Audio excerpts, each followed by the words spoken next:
don't do anything different. Hi, everybody. Hi, Happy folks. Saturday. Yeah. Hello, everybody. Happy Saturday morning, Saturday afternoon, Mike Saturday Kuipers, evening. For Brad, some of you, Sultan of Wings, Sultan of Wings. Hey, Brad. Mohammed, Paul. How's retirement, sir? Hey, call me, Brad, or is this what we do now? Yeah, Jeff's got retirement envy. Call me. I have a question or two for you, sir.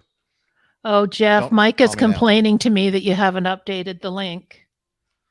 Oh shoot! Darn it. Okay, hang on. I thought I'd done that, but apparently We've got to not. teach Micah another way of finding this broadcast. Everyone else seems to find. Good morning, iHall boxes. It's okay. It's a good exercise for me. Okay. You get exercise there in your fingers during the update? Yeah, I need to get the actual. We just had a big thunderstorm warning issued here with potentially some weather over there potentially destructive Northwest. winds. Uh-oh. Oh, did you go to a taco place? Yeah, last night or exactly. something? I've been hanging out with Al. Oh, very destructive. I know, very destructive. Wake turbulence. Yes, indeed. Mhm. Caution, wake turbulence. Where is Very hot. Oh, 50 degrees Celsius, Mohammed. Oh my goodness. That's Wow. That's hot. Yeah, Hot damn hot. Yeah, we're trying to get back into the regular rhythm of things here, iHall, after sort of a month of holidaying and oshkoshing and going to the cottage for me. We got a plug plain tale this week, haven't we? We do. Hooray. And it's all about Captain Nick and his No, RAF. not that old git. Do we have to do that? No, you don't. Okay. You can save everyone the trouble of skipping forward 20 minutes.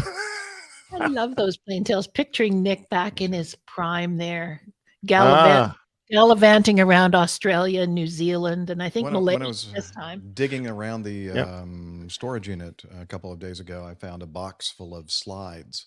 So I've been looking at them, and I found a really good picture of me. Well, that's relative, I think. That must have been a rare one. Shut up. I knew I set myself up for that. Of me like posing and like on the ladder of a T-38. I love it. You were hearing your audio is low, Jeff. People Audio's want to hear low. you. Okay. Thank you for letting me know. You said it's a slide, Jeff. You should get it made into a photo so we can all see it. And I also found some of back in 1974, what I must have been taking my, what do they call that? Introduction to flight kind of flight. What do they call that? Yeah. I An bumped up my exploratory volume flight a or bit. whatever. Young Eagles. Bump up. Is that better? Can you tell that my volume's any louder? It's better. Yeah. Okay. I sound very loud to myself today, though. Anyway, it has a picture of me in a red Cessna 150. This is out in California? No, in Mobile, Alabama. Mobile, okay. So I was very young. Oh. Little did you know what lay ahead of you. After almost 35 years. I know. Well, 42 years. With your military. I must admit, as a fully qualified Cessna 150 pilot, I used to feel I was the bee's knees. And you were, I'm sure. Indeed. Well, the picture the slide that I have of me in the, again, I can't remember the actual term for the flights. Not that Young Eagles thing or anything. No. Come on, chat room, help me out. Like exploration flight or introductory flight or maybe an introductory flight. Something like that. Anyway, move on. Yeah. There's Nick Camacho. Yay! Excellent. Let me see. Page. Hey there. Muhammad's saying even a bit higher, but I don't know. What? Let's wait till Micah shows up.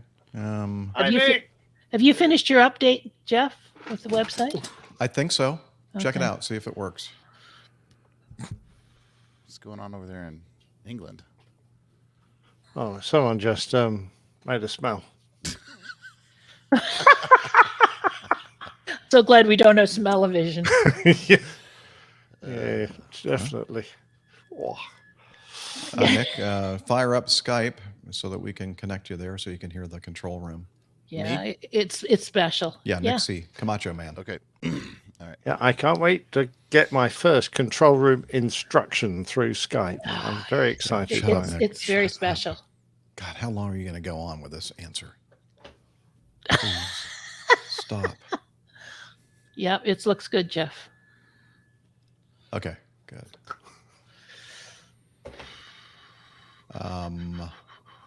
There's Micah. Yay, made it, Micah. Sorry about that. I thought I had already done that.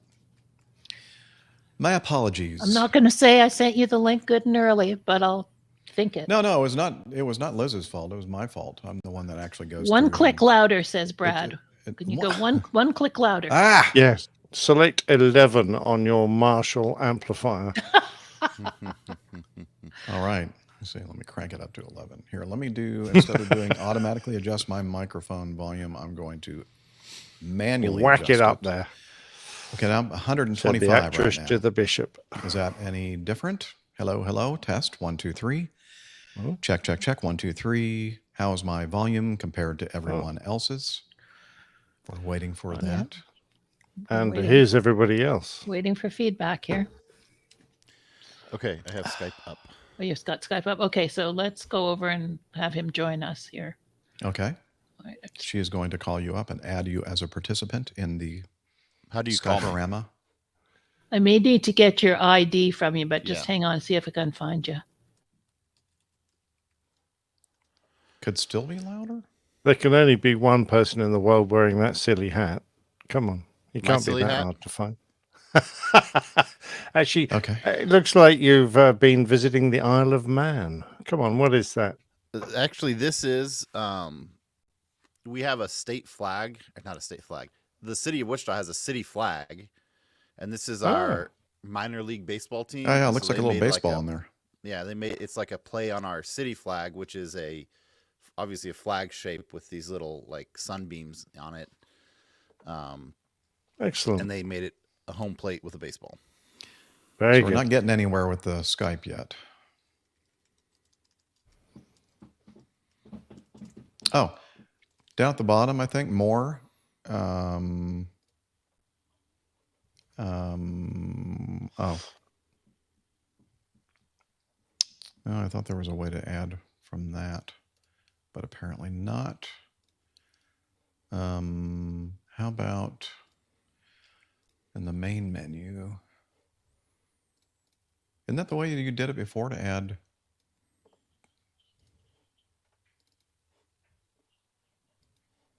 You got it. Okay.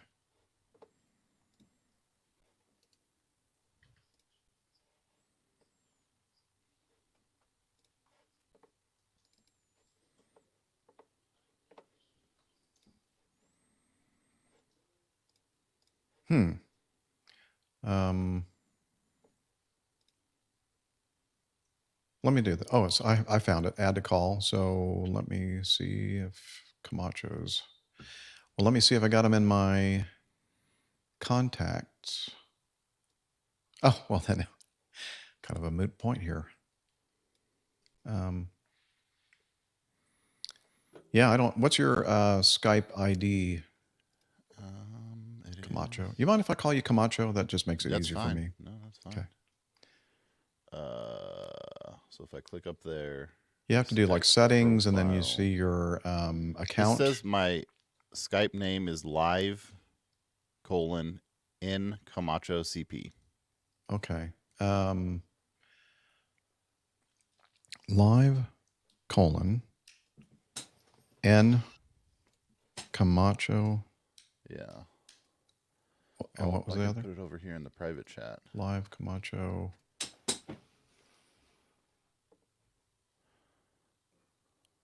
There, I just dropped in the private chat. That's just when I go to my profile, it says Skype name, and then it's got that over on the right. Yeah, that's what we want. Skype name. I don't know what the live is. Where'd you put it? Oh, the private chat on StreamYard. On StreamYard. Yeah. Gotcha.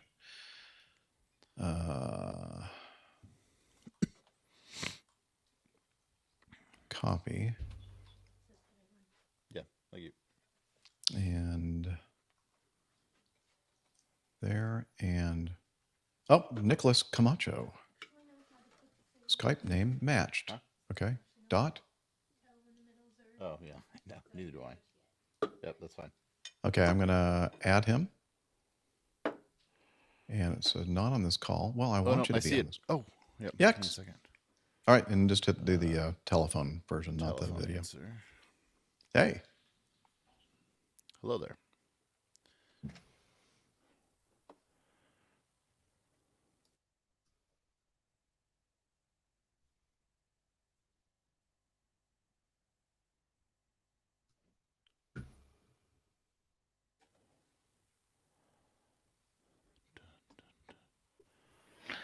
Okay, everybody, we're all set over here now. I know that was exciting. Very exciting. Yeah, we So were. how's my volume now? Is it better? Hello, hello, hello. Oh, I should Sounds- go to the comments page. I think Yeah. Mrs. Liz's voice is gone. Yeah, well, I was unmuted when I was Yeah, over. she in- was on the back we were channel. we were all playing around in Skype there. That's for the a channel minute. we can go to and like make fun of you all in the chat room. We never do that because we're scared you might hear us. Look at these losers. I'm Oops. going to do it all the Oh, time shoot, now. I think I That's was on great. StreamYard when I said Yes, that. Darn Muhammad it. says your voice is perfect now, Jeff. Good. Oh, And I'm Thank too you, loud. Well, Muhammad. I won't be around for long, Fred. So Super Fred. okay. Okay. So- So, yep. Yes. Liz? No, I was just going to ask you. Can you set us up what we're going to? Yeah, so here's the deal. This is, oh wait, let me start my, so I don't forget, I'm going to start my audio recording. Oh, okay, good. And I'm going to start my audio recording over here as well. So what we're going to do, last night, Steph and Liz and I got together and recorded about a half an hour's worth of content. And I made that, I took that video and I'm going to intersperse that video with today's show.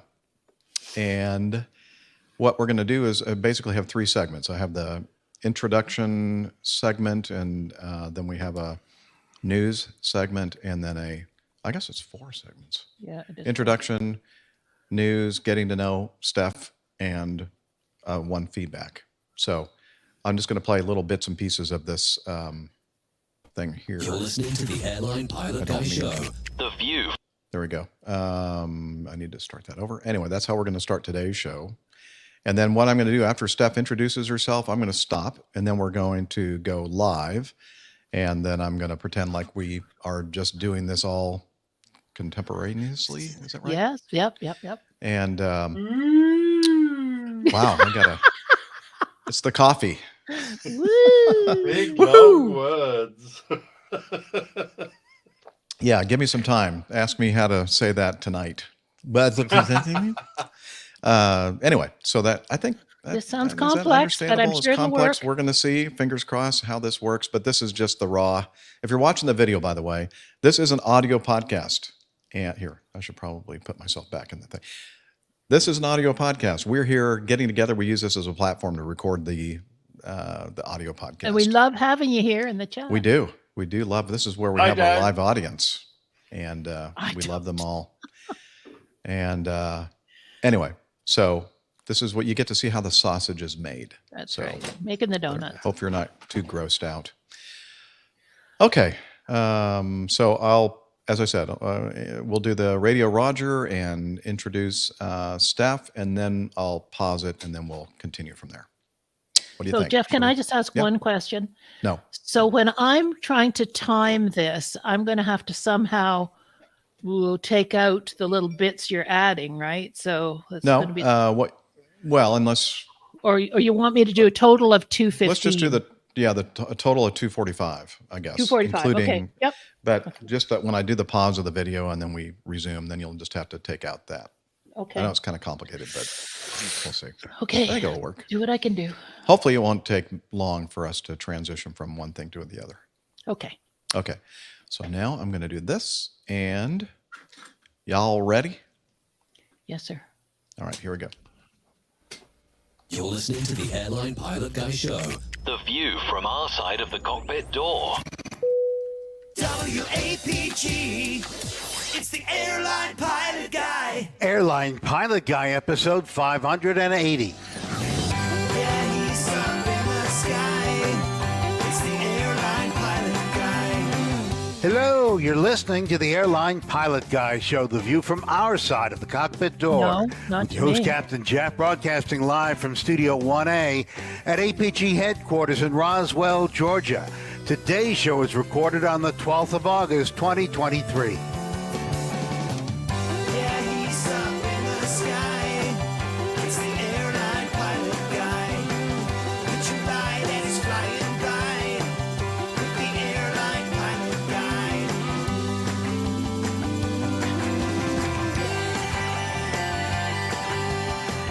In today's episode, a last-minute go-around averts a runway collision in Boston.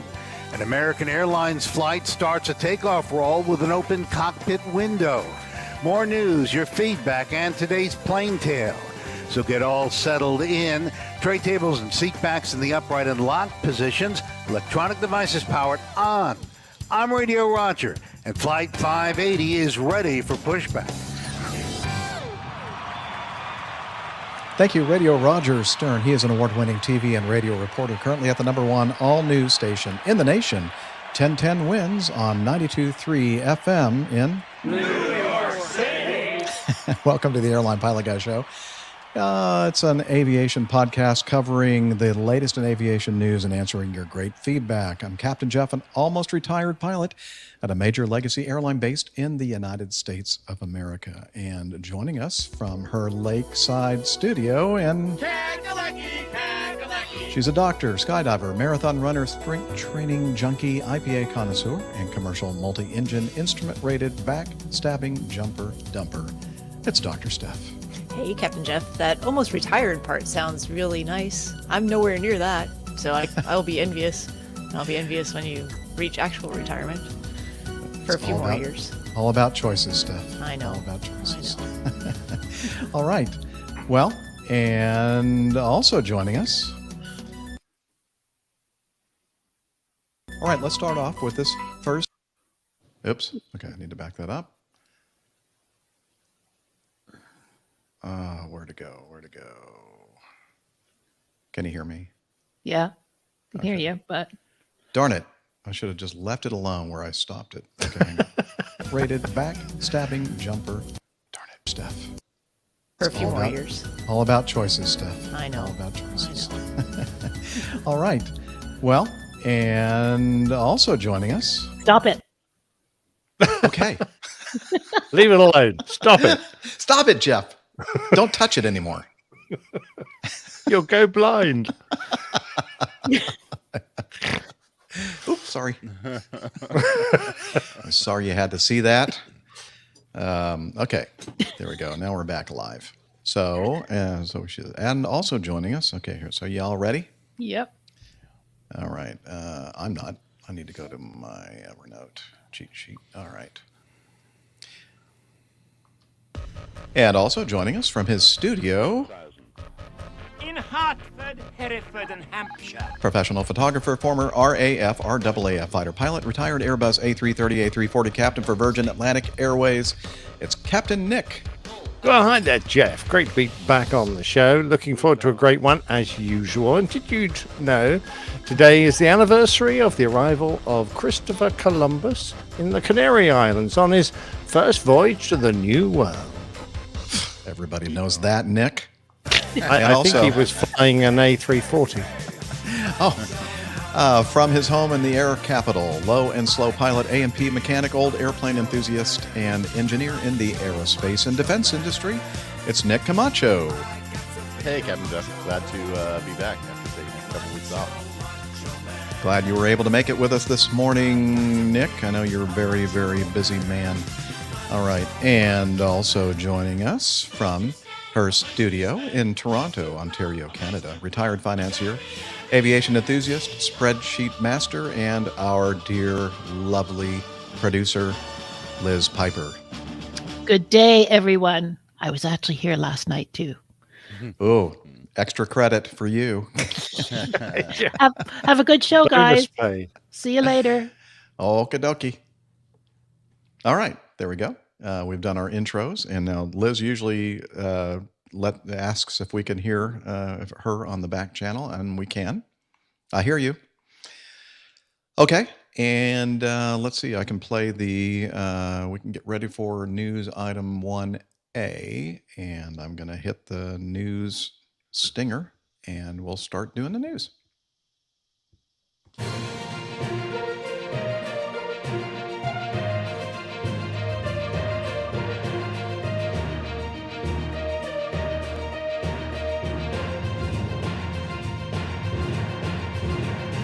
Stand by for news. All right, we're going to start with this one in our news folder. It says from the Aviation Herald, avherald.com. A United Boeing 767-300 registration, November 641, United Airlines, UA, I guess it would be Uniform Alpha, performing flight 702 from Newark, New Jersey to Houston Intercontinental, Texas, landed on Houston's runway 26 left at 10:34 local time, but touched down a wee bit hard. The aircraft rolled out without further incident, taxied to the apron. There were no injuries.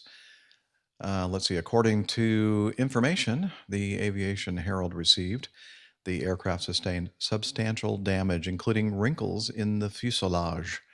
The FAA reported aircraft made a hard landing and post-flight inspection revealed damage to the fuselage. And we'll show in the chapter image and in the show notes. And of course, if you're watching with us live, there you go. There's a picture of the wrinkled skin. Now, you know, all of us, when we get a little bit older, we tend to get some wrinkles, but that's a darn big wrinkle there. And I think that we're going to hear that. I think it needs more than Botox, Liz. Yes, absolutely. I think I've heard or read that this is probably going to be a write-off, a hull loss.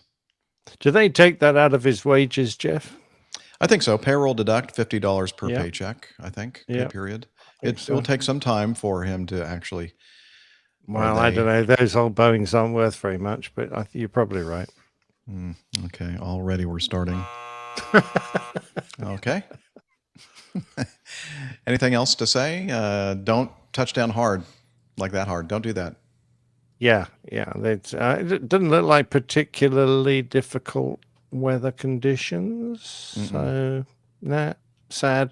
We've all got a few of those in our history. Oh, yeah. I know I've got a couple and I've managed to get away with it. The thing we always dreaded on the Airbus was when the printer started churning out paper as you were taxiing in, and it used to do it all of its own accord, and at the top it would be entitled Report 15, and Report 15 was a firm landing report. Oh, no.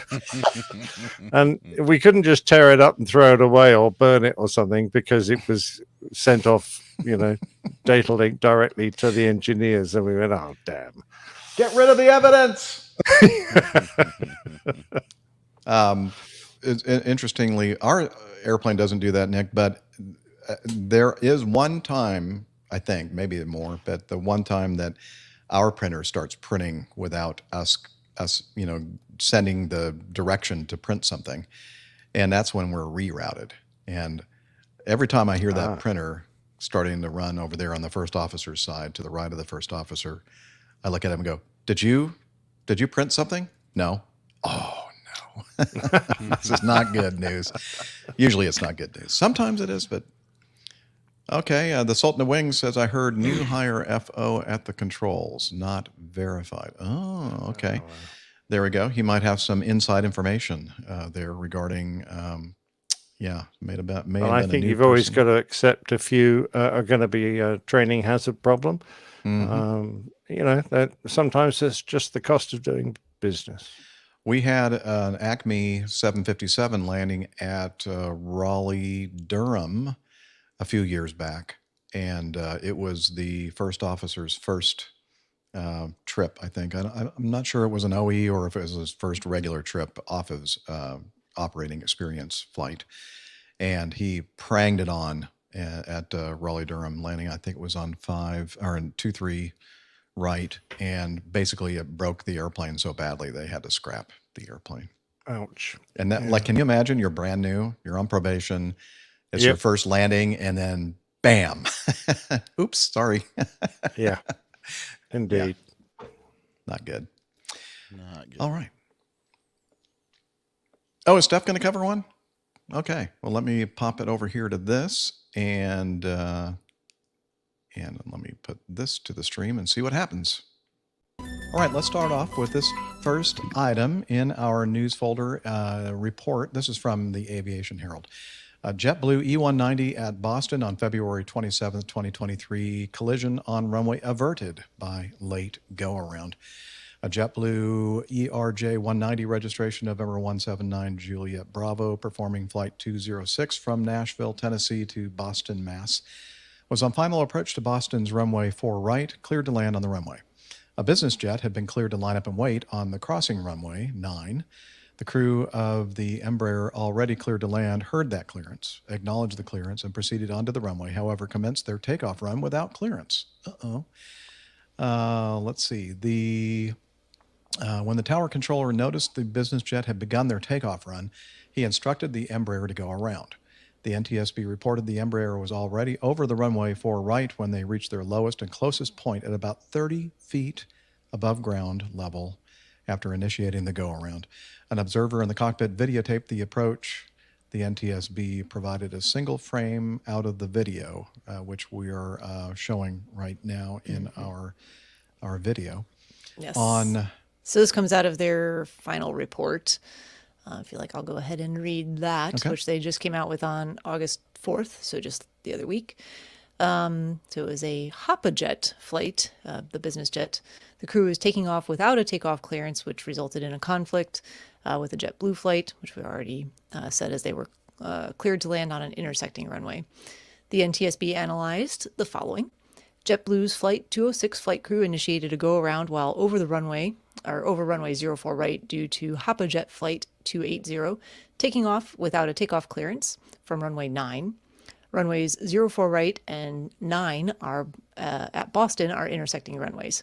The Boston Tower controller had instructed the pilot of the business jet, HAPAjet Flight 280, to line up and wait on runway 9, while JetBlue 206 had been cleared to land on 4 right. HAPAjet 280's flight crew read back the controller's instructions to line up and wait. However, they began the takeoff roll instead. The airport surface detection equipment, Model X, so ASDEX, alerted, and the controller issued go-around instructions to JetBlue. JetBlue's flight crew initiated a go-around while over 4 right prior to reaching the intersection with runway 9. The closest proximity between both airplanes occurred when JetBlue was about 30 feet AGL above ground level during the landing flare, close to the point where both runways intersected. And then we had that picture that we were showing from the video that was taken by the flight deck observer. And they provided that video to the NTSB, and they released this single photo for perspective on how close they actually came. If you're not watching the video, it's close. That business jet is right in front of them. Should be able to see that in if you're on your whatever your podcast player is. If it supports chapter images, you're probably looking at that image right now. If not, we'll have that in the show notes. Mm-hmm. It goes on further in this final report. Says the captain of HAPAjet 280 said that they had received clearance to cross runway 4 left on taxiway Echo, then take taxiway Mike to runway 9. On taxiway Mike, he said they had heard a clearance that seems to be line up and wait. He further stated that he probably responded to the clearance, but in his mind, they were cleared for takeoff. He said they performed the takeoff at 6:55 local time p.m. and during cruise, they received a message from ATC providing them with a phone number to call upon landing. Yikes. After landing at FXC, that's think about where that is. Boston Tower told them that they had taken off without authorization and caused an airplane that had been cleared to land on runway 4 to execute a go-around, passing about 400 feet above them. The first officer of the JetBlue 206 flight was the pilot flying, and they were on the ILS runway 4 right approach. The captain said they had been cleared to land and he had completed the landing checklist. On the tower frequency, they heard that an aircraft had been given line up and wait instructions. As they entered the flare after crossing the threshold of 4 right, about 30 feet above the ground, he saw an airplane cross 4 right on runway 9 from his left and going to the right, but could not estimate how far away the airplane was. Just a quick interruption. When I was reading this along with you, I thought maybe this had something to do with the Hawaii incident that we may be talking about later in the show because they talked about the luau instructions.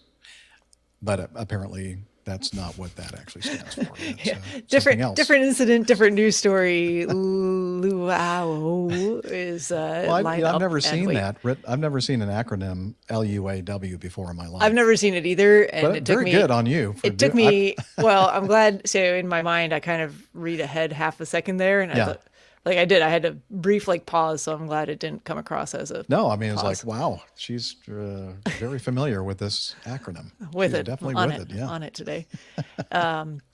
Yeah, so this is interesting. That's kind of maybe think some expectation bias here on the part of the BizJet captain. They told him to line up and wait. He read it back correctly, but in his mind he was expecting a takeoff clearance, and he just went to take off.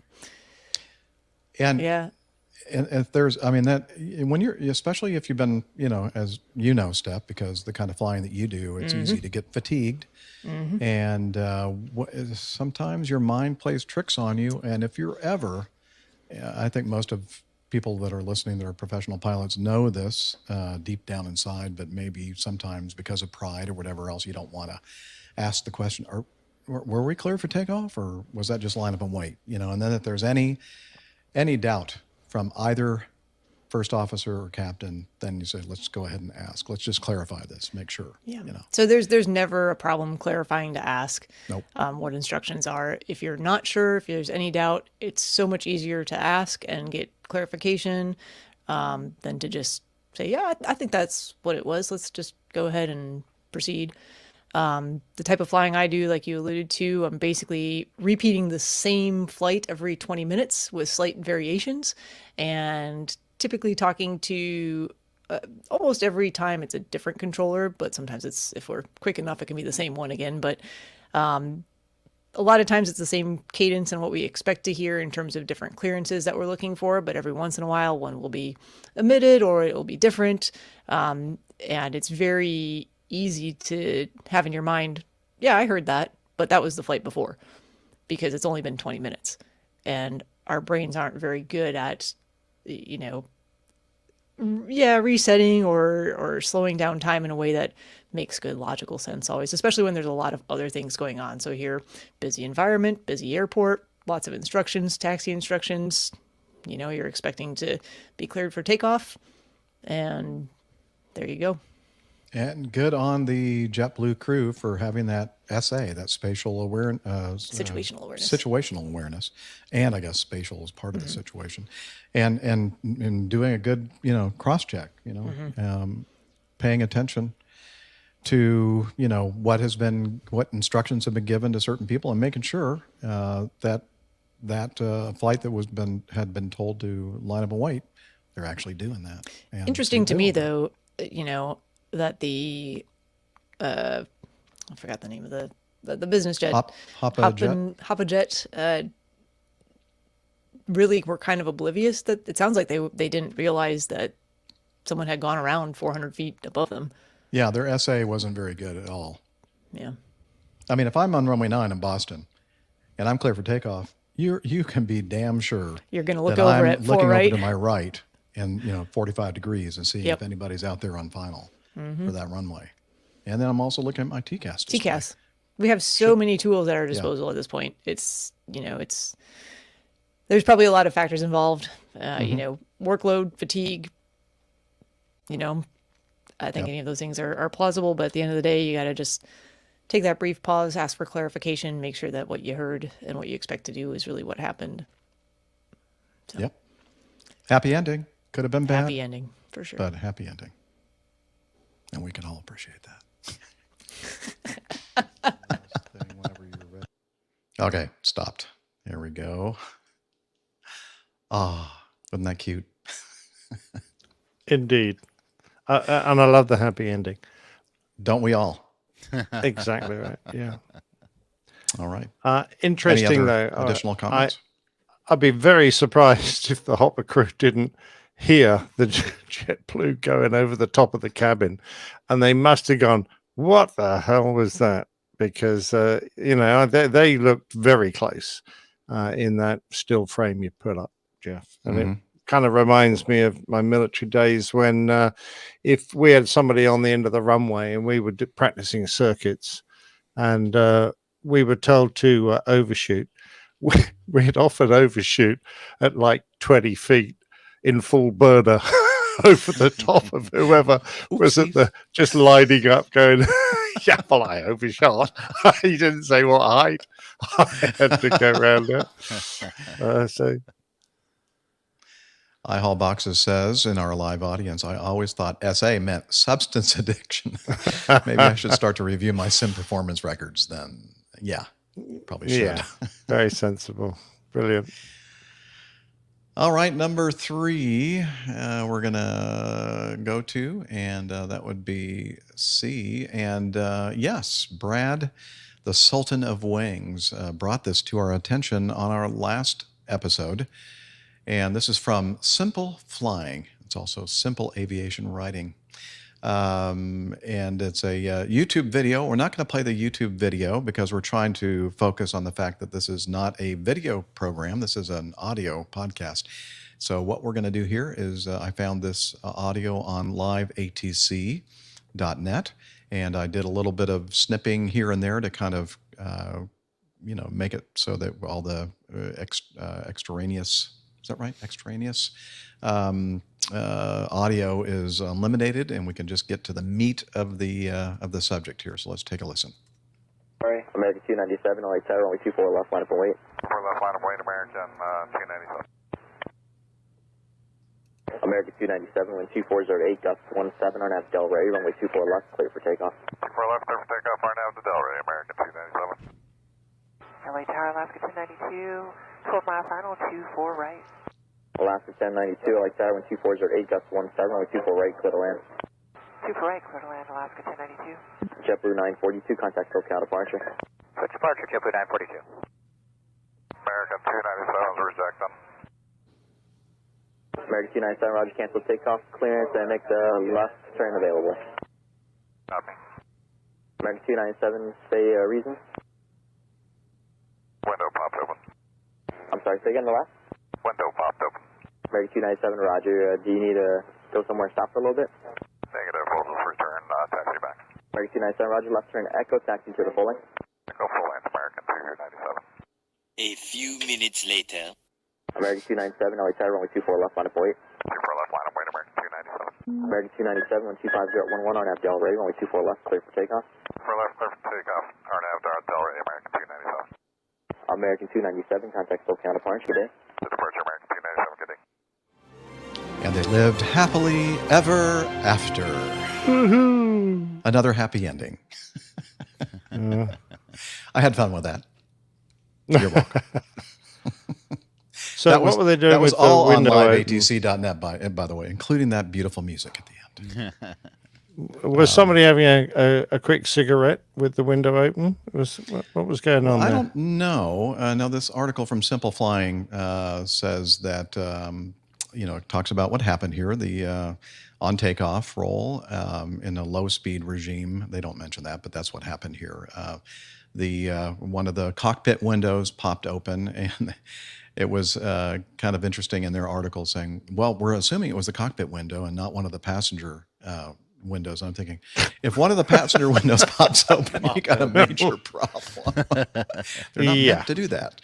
And it said the cause of the window popping open could range from improper closure, yes, by the pilots, to a structural or pressurization failure. No, because correct me if I'm wrong, but I believe we've determined that the Airbuses don't really start getting pressurized until they lift off. So I don't think it's a pressurization failure. Well, that's true, but Airbuses are pretty clever. If they sense that a door is open, it won't. It'll send up all sorts of warnings if you try to get airborne, because if you get airborne, even if it's a sensor fault, in falsely indicating that a door is open, it won't allow you to pressurize the airplane. after you've got airborne. So you've got to have everything indicating closed. Having said that, the cockpit windows on an Airbus don't have a sensor on them. So there's not a warning attached to a cockpit window, but it is part of it's a vital checklist item. And it's one of the last ones in your before takeoff checklist. And it's a pretty easy check to do because there's a big lever. It's either forward and there's no red tag showing, or it's aft, and there is a big red tag showing that the handle is not locked in position. Is it possible that you could have it almost to the full closed and like it's closed? Obviously, they wouldn't notice that the window was open, but maybe not completely closed and locked? That's very tough because the action to open the window is to grab hold of the lever, which is in the forward position, and you have to push it down about 2 inches. And that causes the red tag to come up. Once it's down, you can then lever it aft, and that causes the window to move outwards. And then you can pull the whole device attached to the window aft to open it. So in order to unlock the window, you've got to push that lever downwards in the first case, and that forces the red flag up. So if the red flag was down, that handle was in the lock position.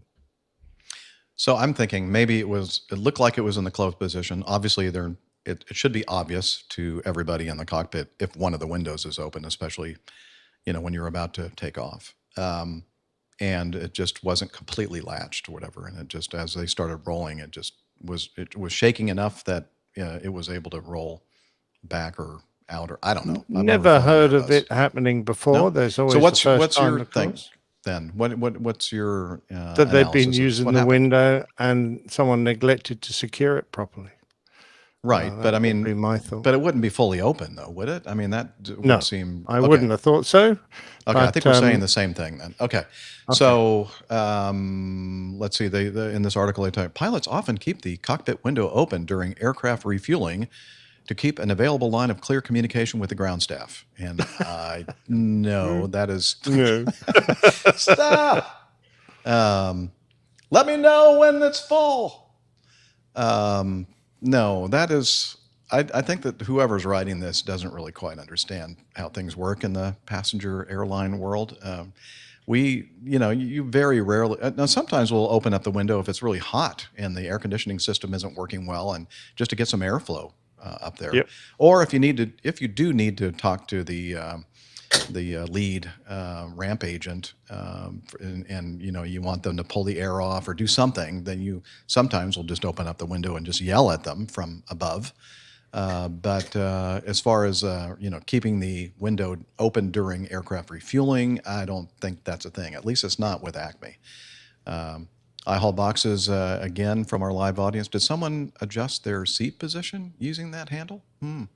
That's possible. Kind of a nice place to grab on, right? To kind of adjust. Yeah, but it's pretty secure. It's really hard thing. I mean, it is a really good lever to grab, but like I say, you've got to push the damn thing down against a spring before you can start pulling it out of to unlock the window and move the window. So, and there is a handle just up here.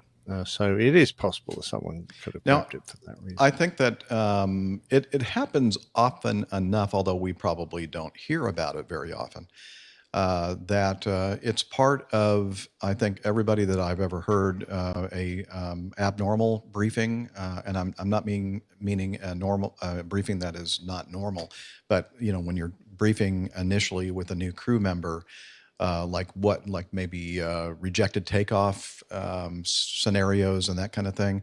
And I usually start off with saying, okay, from the time we release brakes to 80 knots, that's the low speed realm in the airplane that I fly. If a window pops open or, the master caution, master warning, unusual noises, vibrations, tire failures, that kind of thing, all these things, we will reject the takeoff. But above 80 knots, so we transition to the high-speed realm. Even if the window does, quote, pop open, we are going to continue the takeoff because at that point, it's riskier to reject the takeoff than it is to reject the takeoff you're better off by continuing the takeoff and trying to close the thing once you're in the air. And I mentioned to Liz that it would be kind of fun to, before I retire, to just see what it's like to have the window open when you're in the air. But trust me, I'm not going to do it.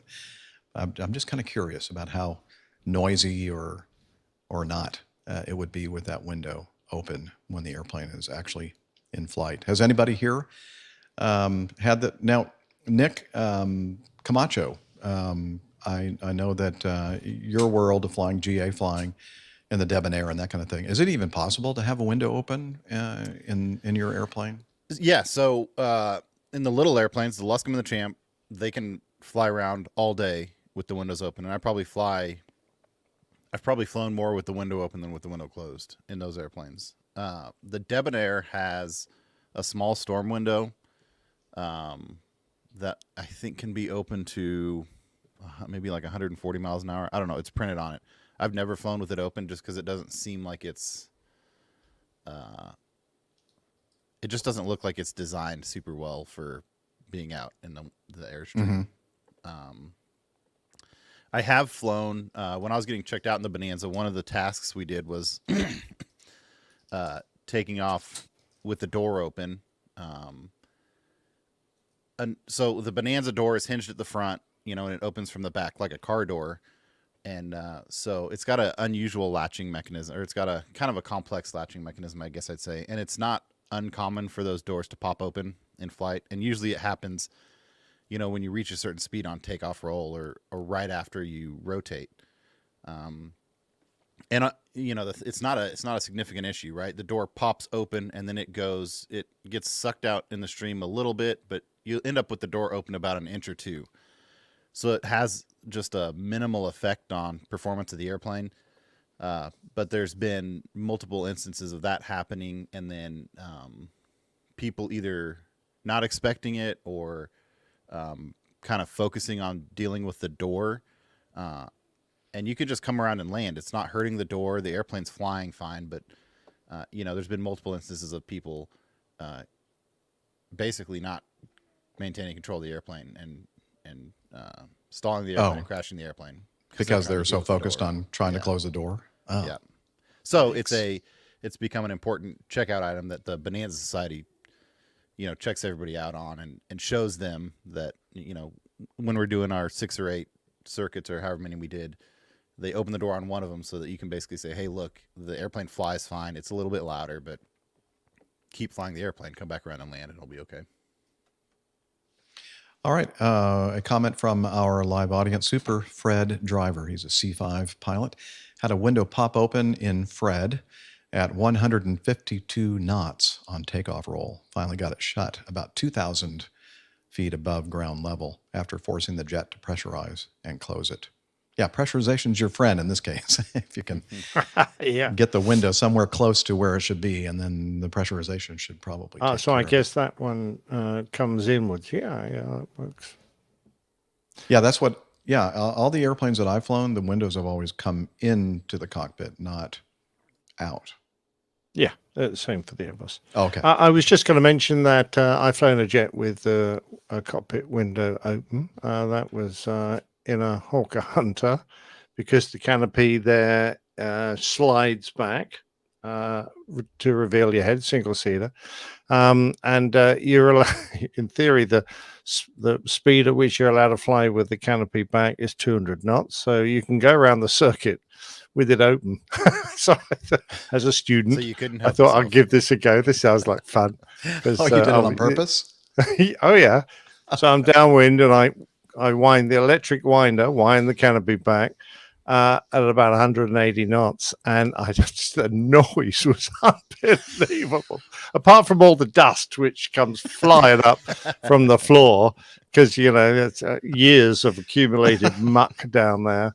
And a lot of that got in my eyes, and I just couldn't hear a thing on the radio, so I had to give up in the end and closed it again. Well, I'm not going to do it. I did try putting my fingers out, which was probably not a sensible move, because they didn't stay there for very long. Rip the glove off, your flying glove off, and I've got one missing. But no, it was fine. Fill in the blanks. Other than that. But interesting experience, at least because you are literally sitting on top of a jet engine, which is like 5 feet away, and they are very noisy things. So that's where a lot of the noise comes from. You just can't hear anything. Well, that's one of the ways we're different, Nick. I would think about it, but I would never do it because I'm too much of a scaredy cat. Good for you. Okay. Control room is telling us to move on and stop talking. All right. This next item is from verticalmag.com. And it has to do with this fatal Chinook helicopter crash that we did talk about. It was a little over a year ago, July 21st, 2022. Investigators from the National Transportation Safety Board have demonstrated that an Apple iPad likely jammed against the co-pilot's left pedal prior to the fatal crash of a Rotac Helicopter Services Chinook in Idaho last year. This helicopter had been filling its bucket on a long line in the Salmon River on the afternoon of July 21st, 2022, when it began spinning to the left. Eyewitness video captured the helicopter continuing its counterclockwise rotation as it descended and impacted the river just 13 seconds later. Although ground firefighters on the scene quickly extracted the pilot, Thomas Hayes, 41, and co-pilot Jared Bird, 36, from the water, both men ultimately died from their injuries. The NTSB has not yet released its final report. Actually, or have they? No. Okay. Let's see, which will include its determination of probable cause. However, the newly opened public docket for the crash contains an exemplar helicopter and iPad examination summary that details how investigators established the source of damage on the flight crew's iPad, which was recovered from the river with 3 distinct gouge marks and a bend from the back of the case toward the screen. Apple iPads and other so-called electronic flight bags, or EFBs, we like to call them, have become common equipment in aircraft cockpits used for flight planning, as supplemental navigation aids, and to replace paper documents, among other purposes. NTSB investigators conducted their study using an exemplar CH-47D with a cockpit configuration similar to that of the accident helicopter.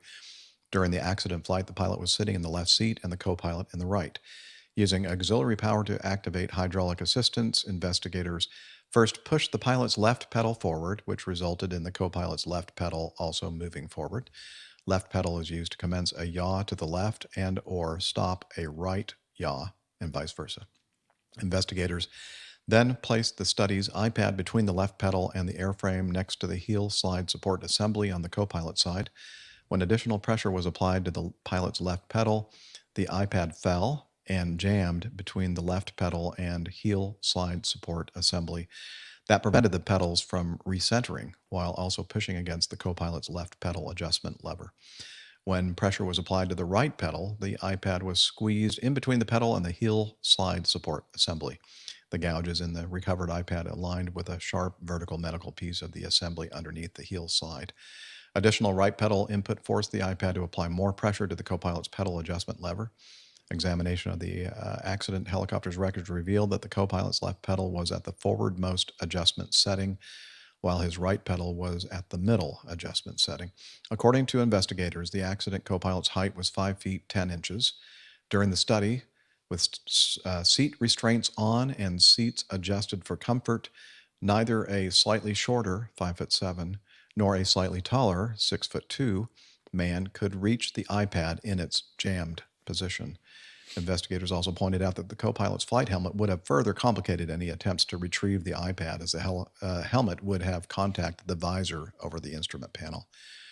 Andy Evans, director of the aviation safety consultancy Aero Assurance, said that while operators are generally required to conduct risk assessments before adopting EFBs, there is often not an explicit requirement to consider the risk of the EFB as a loose object.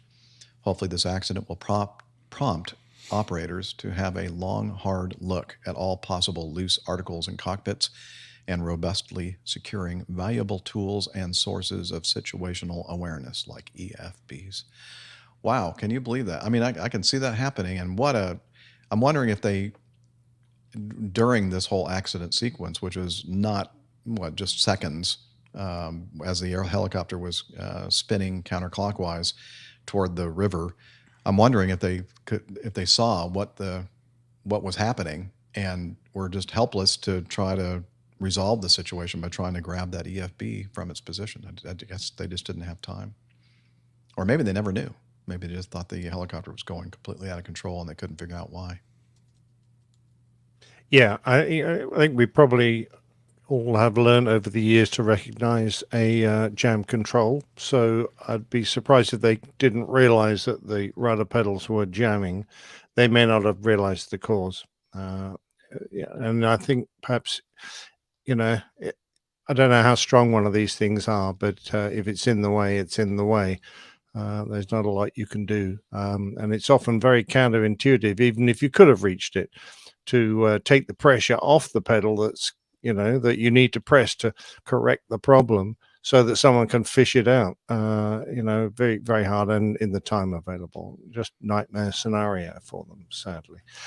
Interestingly, of course, EFB is often being retrofitted to a lot of aircraft, including airliners, and the initial EFB holders that we had were sort of suckers that went onto the window. They were pretty sophisticated, but they're along a long flight, and we're not vibrating and maneuvering a lot like a helicopter, particularly a firefighting one, would do. They used to just fall off the window, so you go, oh, for heaven's sake, luckily they missed everything, but this right over the control stick in an Airbus, and it wasn't until quite a while later that they modified most of our aircraft to have brackets that were screwed onto the side of the cockpit so to make the whole thing more secure. But occasionally even those sometimes would allow the iPad to slip out. So I think these things need preferably to be integral in the cockpit, and all the time they're an add-on. They're just the possibility always exists that they'll become a loose object, even if they just fly around in the event of some turbulence and hit somebody. They the potential is always there to have a problem. Well, Main Man Micah in our audience says this is similar to the helicopter crash in New York City with the tourist helicopter going down because a strap from one of the passenger bags turned off the fuel switch. Yeah, I mean, you don't want things flying around and hitting things you don't want them to. But I was going to say, Nick, I think most of the Acme fleet of jets, I could be wrong about this because I'm not sure about the Airbus world, but at least the airplane that I fly, the Boeing 717, still uses that suction cup system. They're RAM or RAM mounts, and these things are pretty reliable. It's a double suction cup mounting system, but they do occasionally, fortunately not at the same time, become unstuck to the window. So you have to be, one of the pre-flight items for every flight is to disconnect the suction cups and reconnect them to the window just to make sure that. Yeah, we had the connection. same procedure, but some of our flights are pretty long, so they. After 10 hours of sitting there and getting warmed up and cooled down by the window heaters, etc., then, they are pretty substantial pieces of kit, but sadly, they're not 100%. What I found works best is licking the window and licking the suction cups and then putting them on there. Well, while you're down there, you can always give the control stick a little suck. Well, thank you for that advice. All right, we are being directed now to F, I believe. G, here we go. All right, the next one here in our news lineup is from the aviationherald.com, avherald.com. A United Boeing 777-200 registration November 212 Uniform Alpha performing flight 1722 from Kahului, Hawaii to San Francisco, California. Departed Kahalui's runway 02, climbed to flight level 360, and further flight level 390, landed on San Francisco's runway 28 left about 4 hours and 10 minutes past or after their departure. The aircraft remained on the ground in San Francisco for about 2.5 hours, then departed for its next flight. The FAA reported the United Airlines flight crew reported the incident to the FAA as part of a voluntary safety reporting program.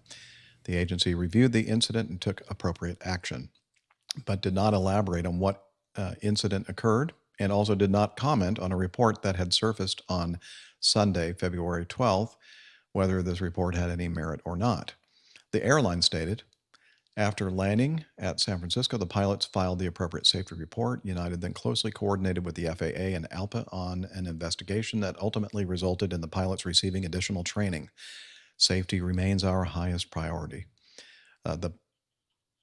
All right, so let's skip down. We covered this pretty well after it happened.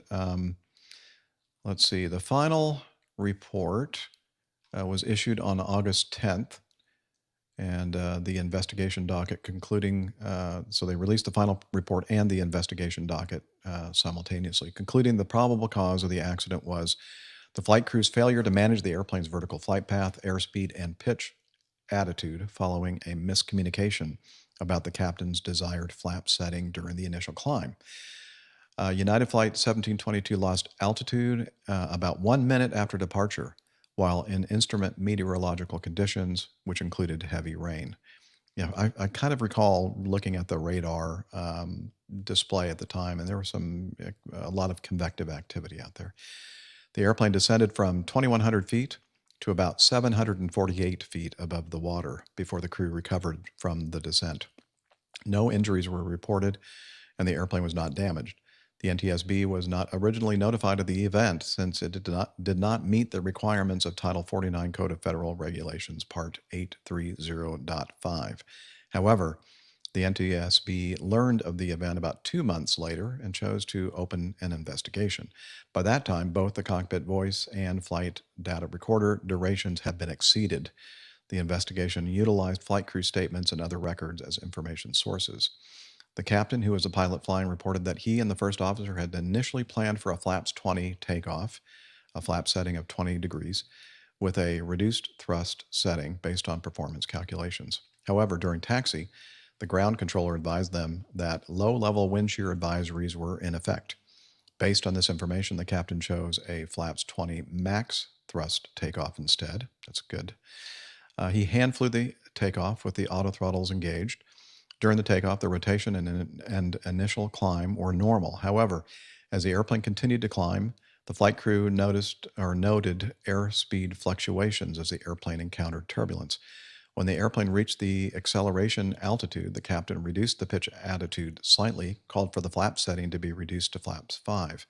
According to the first officer, he thought he heard the captain announce flaps 15, which the first officer selected before contacting the departure controller and discussing the weather conditions.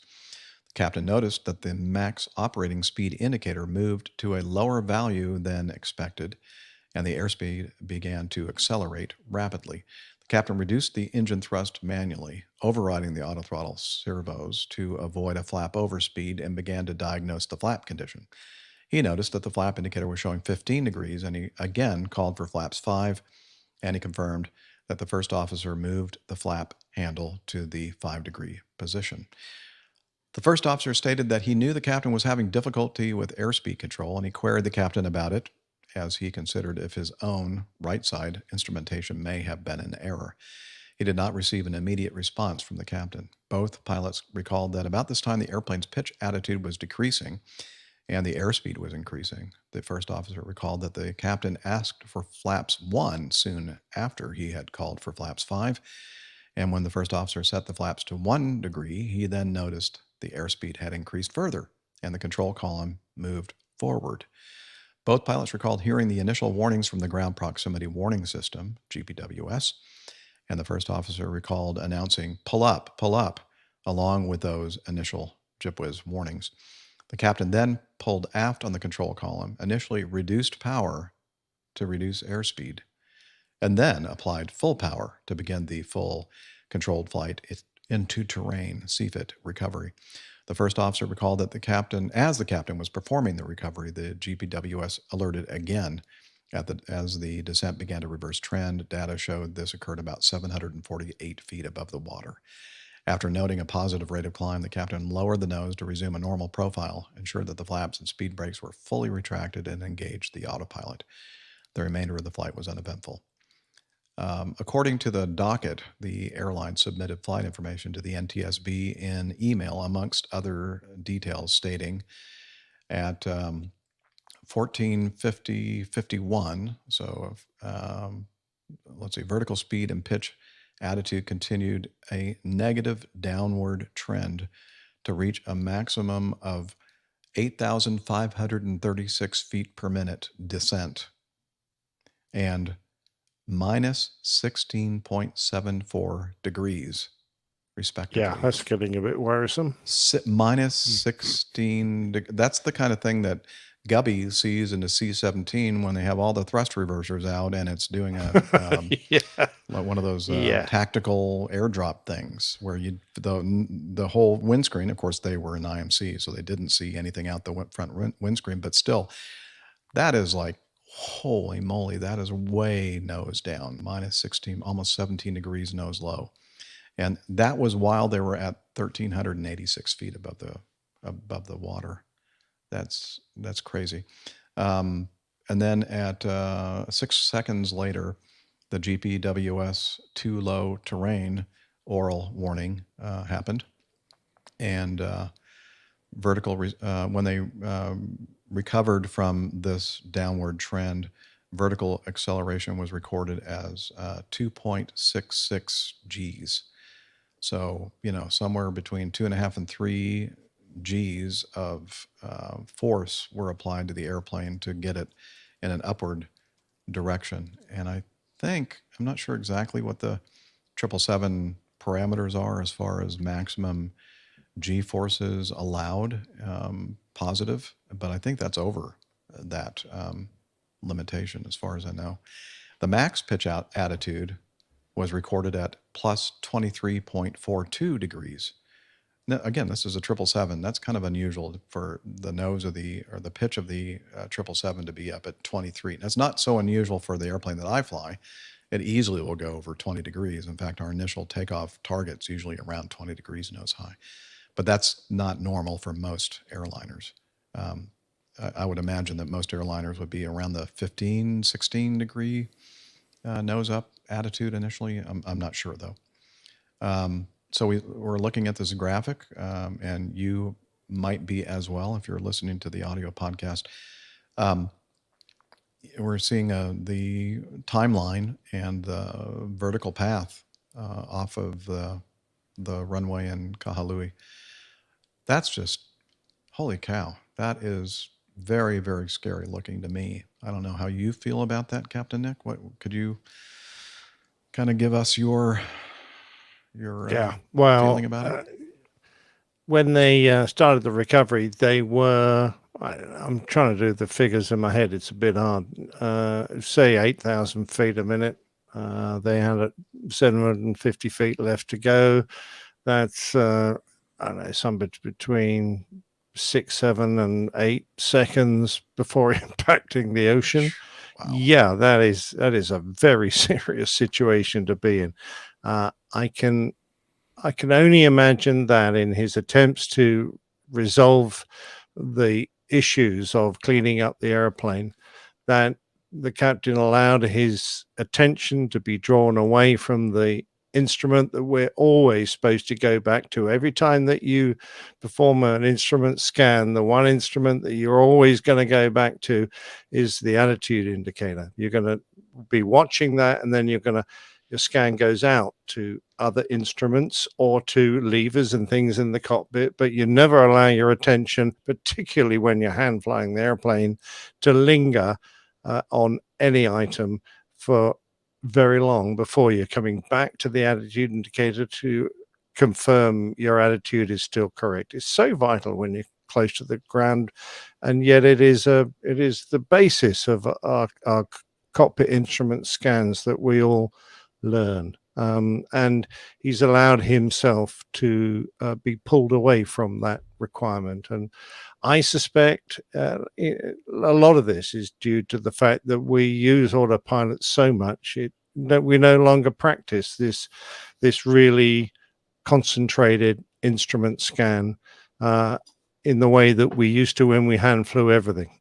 So, it's just a nature of the beast. So it's a tough one, isn't it? And it doesn't take much, because all that happens, and I'm sure it happens every single day in countries all around the world. One of the pilots will mismove a flat lever. It's not hard. It happens in the Airbus. It happens in Boeings. It doesn't matter. And there's a little kerfuffle on the flight deck while the pilot who's doing the flying tries to work out what's happening. In the Airbus, you can sometimes bring the flat levers up too early, and all of a sudden the airplane goes into alpha lock as the angle of attack increases, and then the thrust goes to maximum automatically to protect you, and everyone's going, what the hell's going on? And it takes a little while to accept. But whenever that happens, the most important thing is to keep an eye on your attitude. And I noticed you made a comment in the text there, Jeff, that yes, you're close to the ground. The one thing you should be very reluctant to do is to pull the thrust back in these situations. He was so fixated on that speed. Yeah. And he was kind of throwing out everything else. Like, I can't overspeed. And so his reaction, for me, I would never reduce the power. I would leave the power where it is. And I would increase the pitch to keep the airspeed from going above the overspeed for the flap. Because this is just right after takeoff. You're in a big, heavy jet, and you're not that far above the water. I just don't get that reaction to pull the power back. Yeah, I think that's pretty common. Also in smaller airplanes, like people just learning to fly. I wouldn't think it would be as common in big airplanes, but I think sometimes it's kind of a hard concept to grasp that. You're generally going to use pitch to manage your airspeed and power to manage your climb and descent versus, whereas you come from a car and you have a throttle in a car and you push the throttle down and the car goes faster. Generally in an airplane, especially like you said, closer to the ground, and when you're slower, pitch is really going to be driving your airspeed, because it's going to, be correlating to your critical angle of attack and all that sort of stuff. So, yeah. But as we covered, the time that all this happened in was actually pretty damn short, and it doesn't take much for your attention just to be pulled away at a vital moment, and that's exactly what happened. And things can build up very, very quickly when you allow the nose to accidentally drop and you're not monitoring it. And it just goes to show there've been many crashes where this has occurred. So we all need to learn from this and go, right, okay, if I'm in the same situation, I'm gonna really, really lock on to the instruments to make sure that whilst I cope with this situation, I don't allow anything else to get out of control. Yeah. You have to focus on what the most important thing is. And shortly after takeoff, you need to get it climbing away from Earth. All right. Well, it's time now for Getting to Know Us. It's a time of the show where we kind of get all caught up on I know you blokes already. Can I go to the toilet? Well,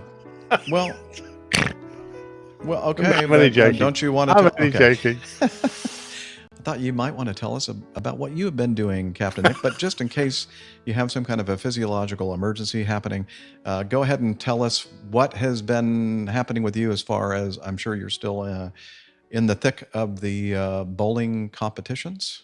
Well, indeed. Our club has won League Division 1, so we are top of the league, certainly in one of our major leagues that we do, and we're doing extremely well in others, and I think we're basically going to have an excellent season from that point of view. Other competitions carry on. you finish one and then another one starts. But we're starting to peter out now as the season grinds to a halt. We'll basically bowl to the end of September, and that'll be it. So it's all starting to wind up, which is great. So then we start the winter season indoors, which will keep us all busy and happy. Nothing much else going on in my life, but I did, interestingly, get a message from an old student of mine when I was a flying instructor at Valley, and that was his course graduation. As you can see, there's Bob on the right-hand side of the picture, leaning on his mates. Is that your uncle? They all went on to have great careers. Several went to fighters. One became a test pilot, flew Harriers. Sadly, one got onto the Lightning, but had a mishap, and he died. But the rest are all happy, and Bob in particular, the big fella on, as I say, the right-hand side of the picture, moved on and up in rank. He had a stellar career, really. He ended up on a Jaguar squadron and as a squadron commander, and then he ran the very first RAF station that was equipped with the Typhoon fighter jet, which brilliant aeroplane.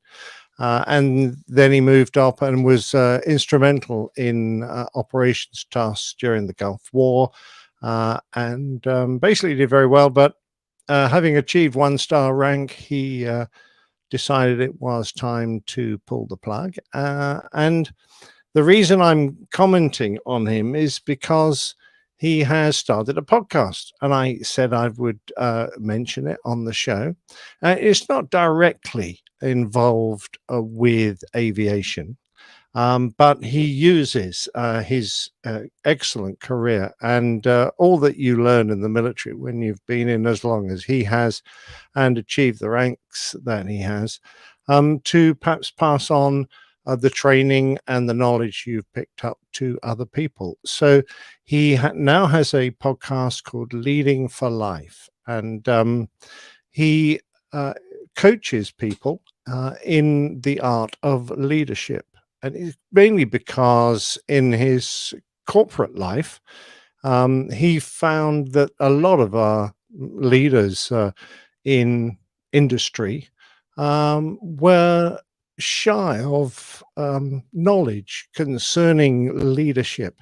And he thought, well, there's an avenue here to try and improve people's performance. A lot of people who were promoted into very senior positions had never received any formal or informal training on leadership. And it applies to our industry as well, not only the managers of our airlines, but the captains, those that perhaps haven't come on the military way, where we know leadership training is an integral part of our learning to become good officers, because obviously mainly officers do the flying and the commanding of aircraft. So we naturally receive this training all the way through our careers. In the civil world, it's not quite the same. And it doesn't matter really what your background is. When you're a captain, you do have to display and understand the art of leadership so that you can command those and look after those on your aircraft, not just your crew. And sometimes the crew can be quite a large body of people. Think of an A380 captain who's probably got 20 other pilots and cabin crew to look after while he's away from home with them all on his aircraft and at their layover destinations. And even on smaller aircraft, you still have an element of leadership over a small crew. It doesn't really matter how big the aircraft is and how many people there are. You still need those same skills. Anyway, all I'm basically getting to is that he will be discussing, he's produced 2 of these podcasts, 2 episodes so far, just an intro and the first proper episode. And the second episode is coming out, I think, today. and it's called Leading for Life. From the cockpit to the boardroom, and their stories of how you can exercise and learn and improve your leadership skills. And I would recommend anyone. It's a free to listen to podcast. You may well pick up something that you could find of benefit to you in the future, and I commend it to you. Actually, I mean, excellent. And the website would be leading numeral4life.co.uk, I believe. That's exactly right, Jeff. Thanks for that. Yep, leadingforlife.co.uk. Figure 4. Figure 4. And oh yeah, and another reason I always liked Bob was he's a regular at the remembrance ceremonies that we have in the UK. And I think that's him leading the veterans of 6th Squadron, if I'm not mistaken, certainly all RAF, on their march past the cenotaph that we have on our Remembrance Day on the 11th of the 11th. So, he's always been very good at that sort of thing and looking after people. He's a wonderful person to speak to, very inspiring. Nicely polished shoes, which is the mark of an excellent officer. Definitely. All right. Excellent. Well, thanks check for that that out, folks. Life for leading for life, numeral 4 in there, .co.uk. We're happy to promote it. Check it out. Subscribe and all that jazz. All right. Anything else, sir? No, I'm done. Thank you. Okay. Well, Camacho, how have you been, sir? You've been pretty busy with the old job and doing a lot of traveling. I've been seeing. Yep, pretty busy. I was in California. I'm trying to think when the last time I actually talked with you guys was. But I was in California for a couple of weeks, and then I was home for a week. Maybe it was when I was home for a week that we chatted, and then went to Oshkosh for half a week. Yeah. And then was and you home. did a nice report there from the Brown Arch. And, yep. We played that on the last episode. Yep. So that was fun. I mentioned it last time, but this was my first time I took my son to Oshkosh. It was also his first time flying on the airlines. Since my airplane is down right now, we flew up to Milwaukee, and we're just going to rent a car and drive to Oshkosh. So he was a little hesitant about the airline trip, but it's a pretty quick trip. We go to Chicago and then up to Milwaukee. Unfortunately, we showed up at about 7 in the morning for an 8 o'clock or 8:30 flight, and we got on our airplane. And actually, they held us before boarding for about 15 minutes and said, "Oh, we're just trying to finish up some maintenance paperwork, and then we'll get started boarding." So we got started. We boarded late. Then we sat on the airplane at the gate for about an hour, waiting for the maintenance paperwork to get sorted out. They got all that sorted out, and then we taxied out to the end of the runway, and they put a ground stop in place in Chicago. So we sat at the end of the runway for an hour. Then as we were getting ready to go at the end of the hour, they said they extended it an hour. So we went back to the gate, got off the airplane, wandered around the airport for another couple hours, and finally got on our way. We were supposed to be into Milwaukee at noon, which would have put us into Oshkosh at about 1:30. We ended up landing in Milwaukee at about 5:30, and then got our rental car and managed to just make it to Oshkosh about 10 minutes before the night show started. So we got to see the night show, which is one of the things he wanted to see. Got to see all the warbirds. He likes Mustangs and Corsairs, and there's an abundance of both of those. And then do a number of the youth activities throughout the area. So he had a lot of fun. It was really hot, and it was a lot of walking. So he looked like it was when I saw him a few times, especially on the Boeing Plaza ramp. He was looking pretty tuckered out. Yeah. So it was, I think it was probably about the right length the couple of days that we were there. In retrospect, now that you've had many, many days since that experience, has he talked favorably about his trip to Oshkosh? Yep. Good. Yep, and we got him a shirt, a Corsair shirt, and he wanted to wear it on the flight home, and then he wanted to wash it when we got home because he wanted to wear it to church the next day, and then so he's been pretty excited about it. He had a number of items that he got for. I'm not sure what Nick is doing.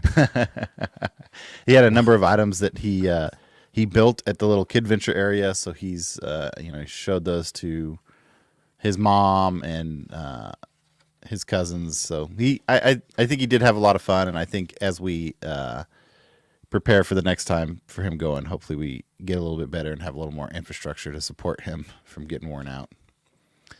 And then this week, I spent the last week down in Texas. Spent the first couple of days in Dallas, and then I spent the second half of the week down in Houston and Galveston, kind of going back and forth between Houston and Galveston, doing a bunch of work stuff,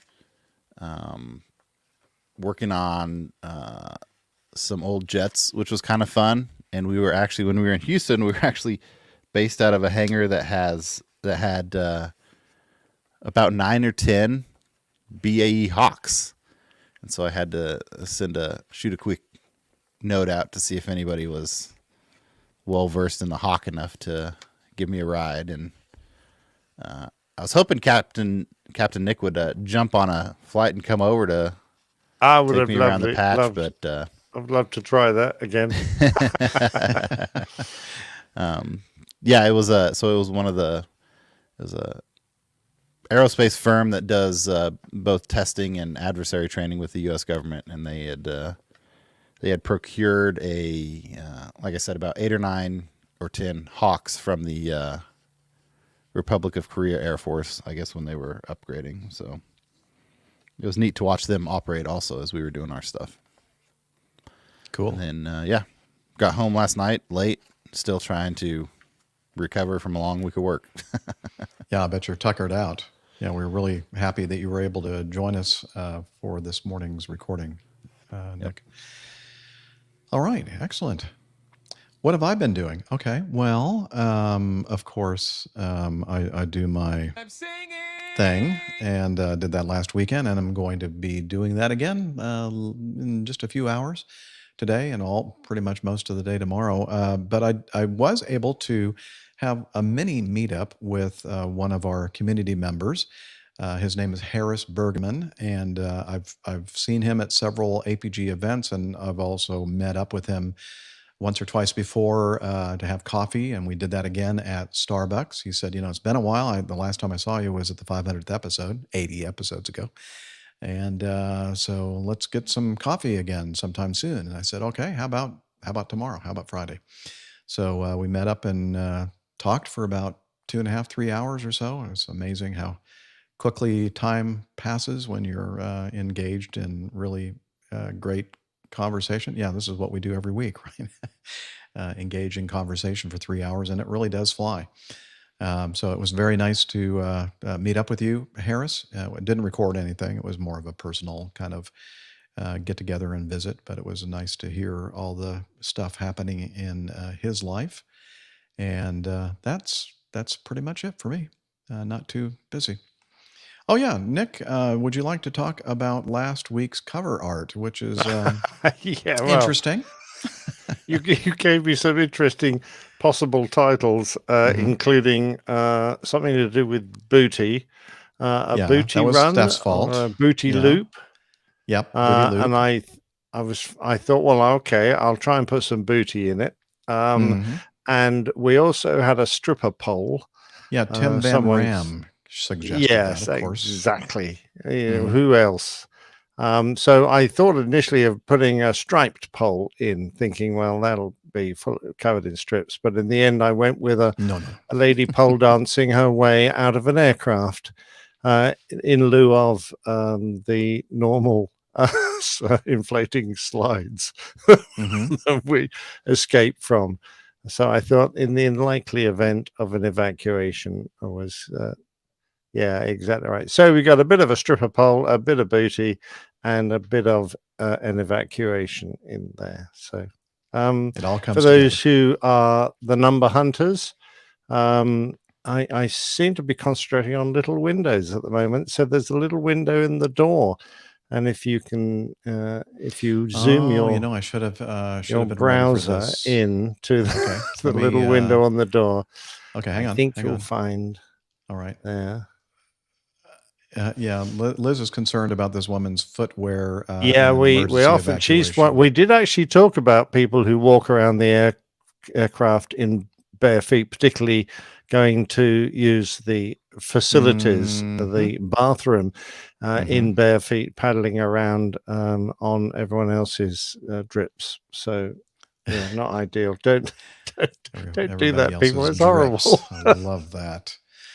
Yeah, I don't see anything dripping off her feet, which is good. No. I'm going to share the screen, and that way I'll be able to go into a little bit more detail. And so, Liz, if you'll pop that into the screen, yeah, it would be my here. I'll do it.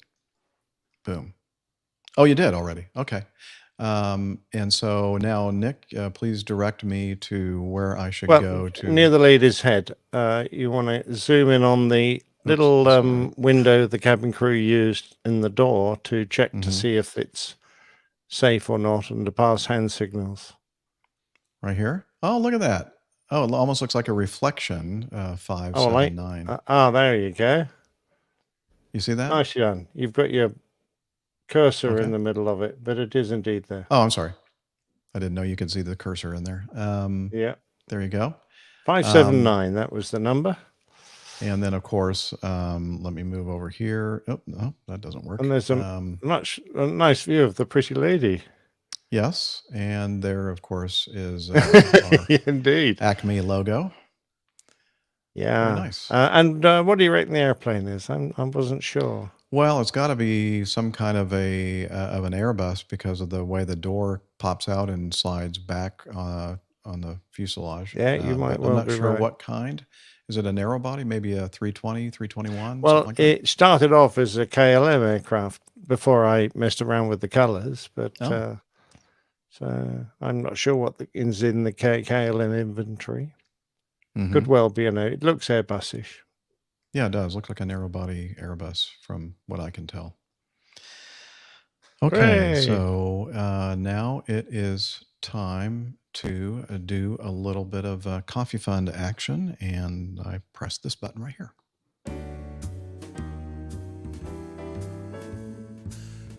Johnny, how about some more coffee? No thanks. I love coffee. I love tea. I love the APG community. Coffee and tea and the Java and me. A cup, a cup, a cup, a cup, a cup. Oh yeah, the Coffee Fund. It's your way, dear listener, to take part in financially supporting us here at the APG. A couple different ways to do that. One is the Coffee Fund Classic Method. And since the last episode, we have Mazuz Kareem. It's coming. Caught Liz off guard.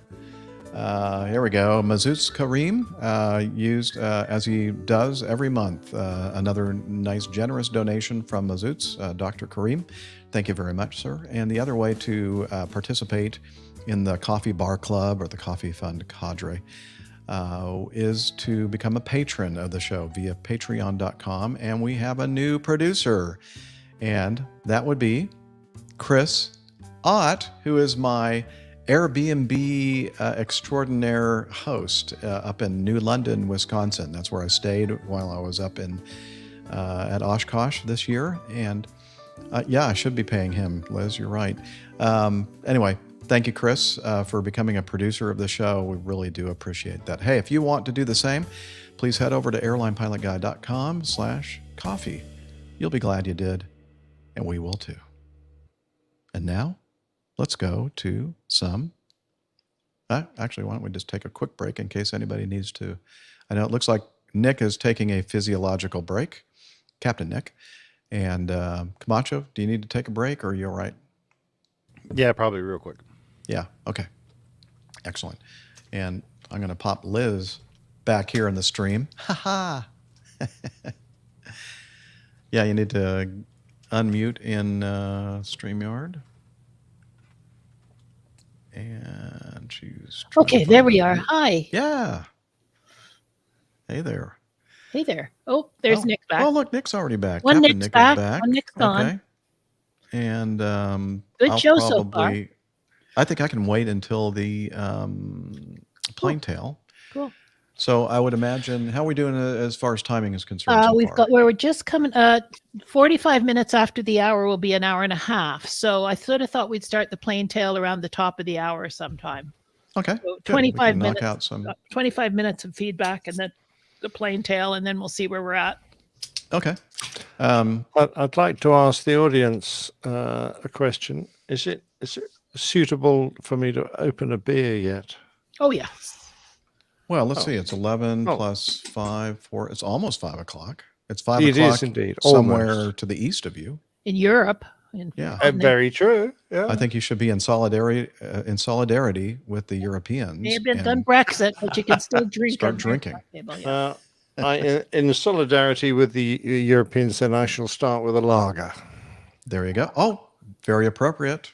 Yeah. Lager yeast was invented by Carlsberg, I think. No, what was his name? Darn it. Was that? He was working for the Carlsberg Brewery, a Danish brewery. And he found this strain of yeast that ferments at colder temperatures. Top social. And lager happens to mean to store. And the reason why lager is stored is because the fact that the yeast ferments at a much lower temperature than an ale yeast, and it needs a lot more time. Hey, who let you in here? I'm leaving now. Okay. Get going with your feedback. See what I have to put up with, folks? That you see, you don't hear that normally. We hear it in our ears. Her making snide remarks and snoring noises when we're talking. Very rude. Yeah. Anyway, I was just trying to display some of my beer knowledge that I used to have anyway. Okay. Very interesting. I think we should start a new podcast. I think there are a lot of beer podcasts out there. I think it's a little bit too late to start a new beer podcast. What if we do Steph's feedback first? Or do you think we should put that in at a different point? Okay. Okay, we'll do that. So let's... Oh, yeah. Hey, right before we get to our feedback segment today, I'd like to mention a couple of things.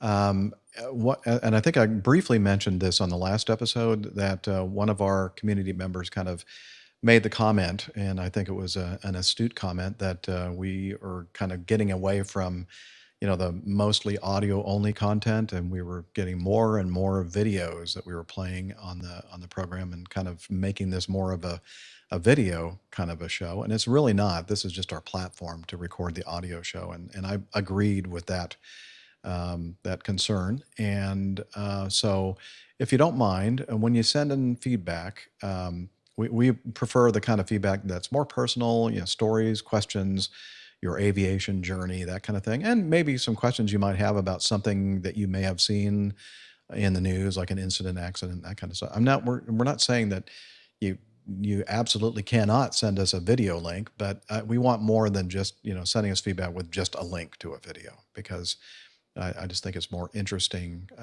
We want to hear more about you, about the community, because this is a very community-driven show. And so just wanted to throw that out there, if you don't mind. And also, we've received a lot of feedback for Miami Rick, and we've been kind of holding that back, waiting for him to join us on an episode. When that's going to be, I don't know. He's a very busy person, and we're hoping that we can kind of have him engaged with us again sometime in the future. But just wanted to let you know, if you send in feedback that's mostly aimed at Miami Rick, and you're wondering why we haven't played it, is because we want Miami Rick to be here when we do. So that's it's not lost. It's loggering. It's storing. And just I've been wanted- getting away with way too much Airbus stuff, so we need I Rick know. here to balance it out. I'm surprised Absolutely, that yeah. he I've hasn't been come given back. Obviously, free reign. Obviously, he's not listening to what's happening here. Otherwise, he'd be outraged, and he would make sure that he was there to defend the great Boeing. Anyway, so we just thought we'd kind of mention that, kind of an administrative kind of thing.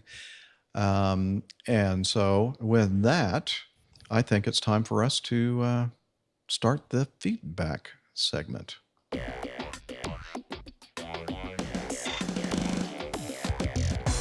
Captain, incoming message. All right, we're going to start with this one from Els Piloto. First off, don't worry, Nick. I'm not back for you this time. Wink, wink. I don't want you winking at me. Thank you very much. He's kind of cute when he winks like that. Well, yeah. Swiftly moving on, listening to APG 573 covering the double go-around of United Flight 1390. I was kind of surprised that there was no talk of fuel state from anyone. I often rock up to a sunny SFO with little extra to no fuel on top of the alternate fuel plus final reserve requirements, and I've never needed it there. However, in the event of an ATC ordered go-around due to traffic, there is a good chance I would commit to SFO and drop my alternate, which often is Oakland, just on the other side of the bay. In this scenario, we would need most of that alternate fuel to be used while being woven back into the sequence, leaving us in a position of having to drink final reserve fuel in the event of another go-around, and then being required to declare a fuel emergency. For listeners who are not pilots, I'm sure this sounds a little unsafe. It is if not managed properly. In this situation, as soon as I made my decision to commit, I would certainly make sure to call minimum fuel, to ensure controllers are aware I will not be able to divert with the remaining fuel, and I can't be mucked around on the next approach, thus giving them a clear picture of my fuel state and a reason to build in extra fat on the next approach. I'm sure many are asking, why don't I just carry extra fuel? That's a nice idea, but I burn roughly 4 tons, 9,000 pounds, to bash out a go-around in San Francisco. But to get that fuel there, I need to take more fuel to carry it. And on a 15-plus hour flight, that works out to be 3 tons. If I have a reason, that's like 3 tons extra just to carry that roughly 4 tons or extra, whatever. If I have a reason, I'll take it. But if there's no reason, then 7 tons could mean a double whammy of offloading of paying passengers to take the fuel and the cost of that fuel burnt. Plus, en route, if the conditions change, I can make the call to do a technical stop along the way for more fuel. It is why we pilots get paid the big bucks. So, switching back to the flight in question, did these guys have an actual fuel concern? And if so, why did they not speak up? If not, then just accept the SFO gets bloody busy and have a bit of empathy for the controllers who at times have to push a lot of tin in and out of an airport where the geography, weather, dated runway/taxiway layouts, and proximity to other Bay Area airports make this a very challenging job, which they nail it daily. I've done SFO and JFK tower visits and as well as TRACON to get the controller's point of view. I strongly suggest others do the same. The experiences were enlightening for me and the controllers I met.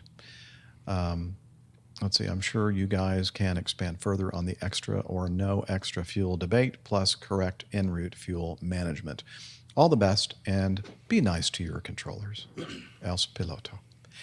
Yeah, and I'll just say something quickly before I'm sure we'll get some good commentary from Nick Anderson, and perhaps Camacho as well. But this is more in the airline world, and I would assume, of course, it's always a dangerous thing to do, right?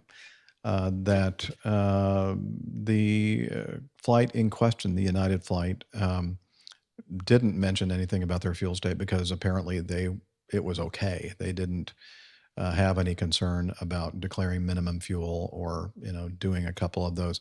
In fact, and this is a domestic flight that we're talking about, I'm pretty sure, landing there. So the requirements for fuel reserves and that kind of thing are different.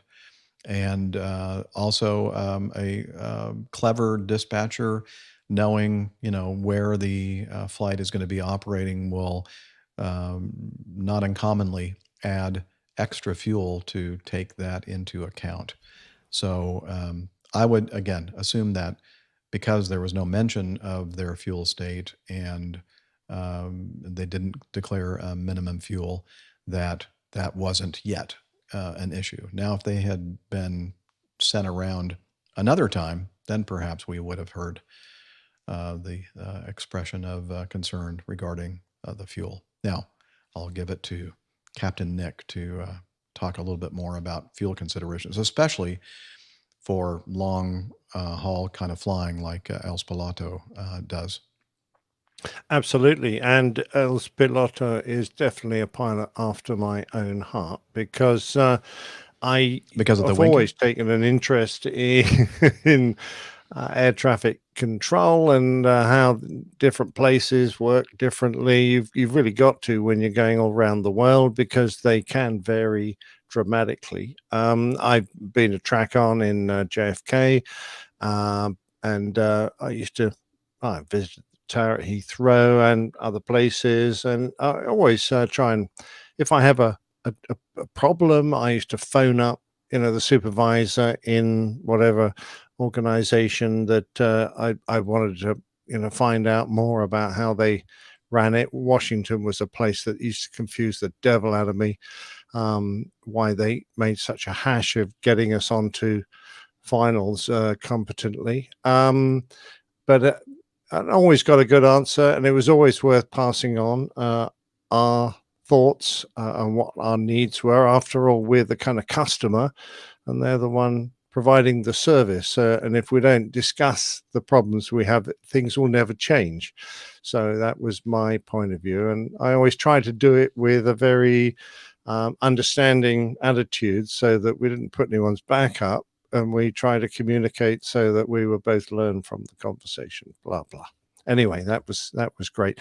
As regards fuel, yeah, in the old days, we used to stick on a couple of tons for Mum for no other reason than my bladder's feeling a bit tight today, so I just think I need a bit of extra fuel. Or the last time I went there, we got messed about a bit, so I'll stick on a couple of extra. Those days are long gone. The price of fuel means that everyone looks at fuel with a microscope.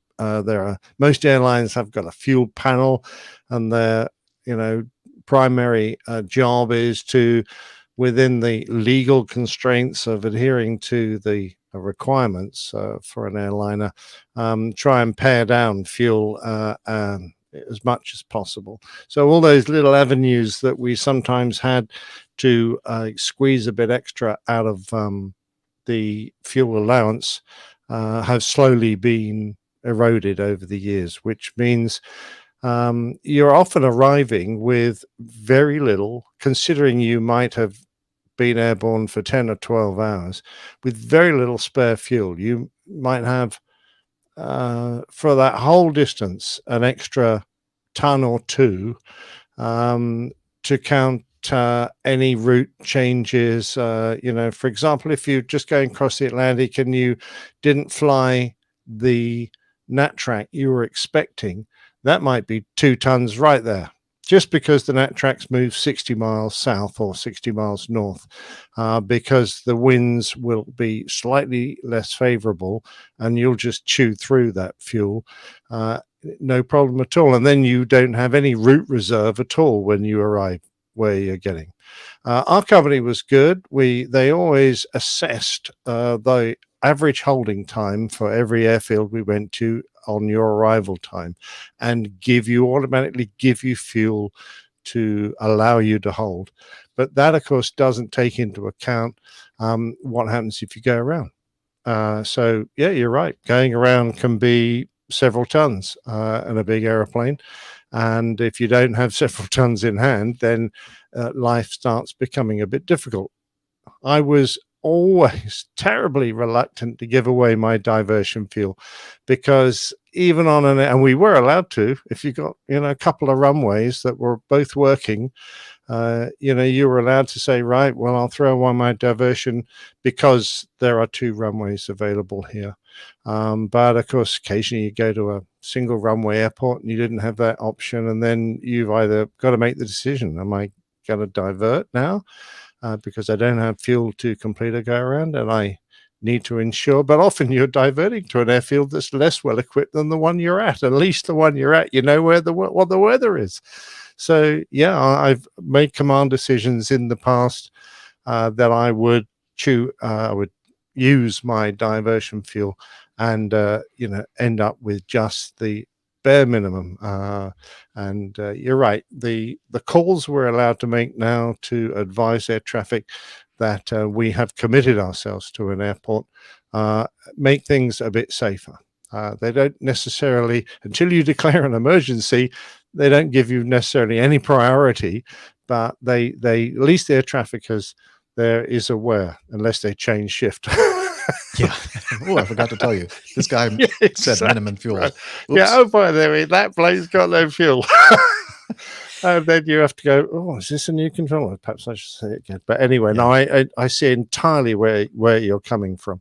And I'm also, despite the fact that I love poking fun at air traffickers because they're an easy target, I'm really with you in the job they have, and San Francisco is a classic airport where they really have to be on the ball, and they have a lot of restrictions. So, yeah, I think you've made some excellent points in your feedback, and I agree entirely. Hey, Nick, El Spalato mentioned the term technical stop.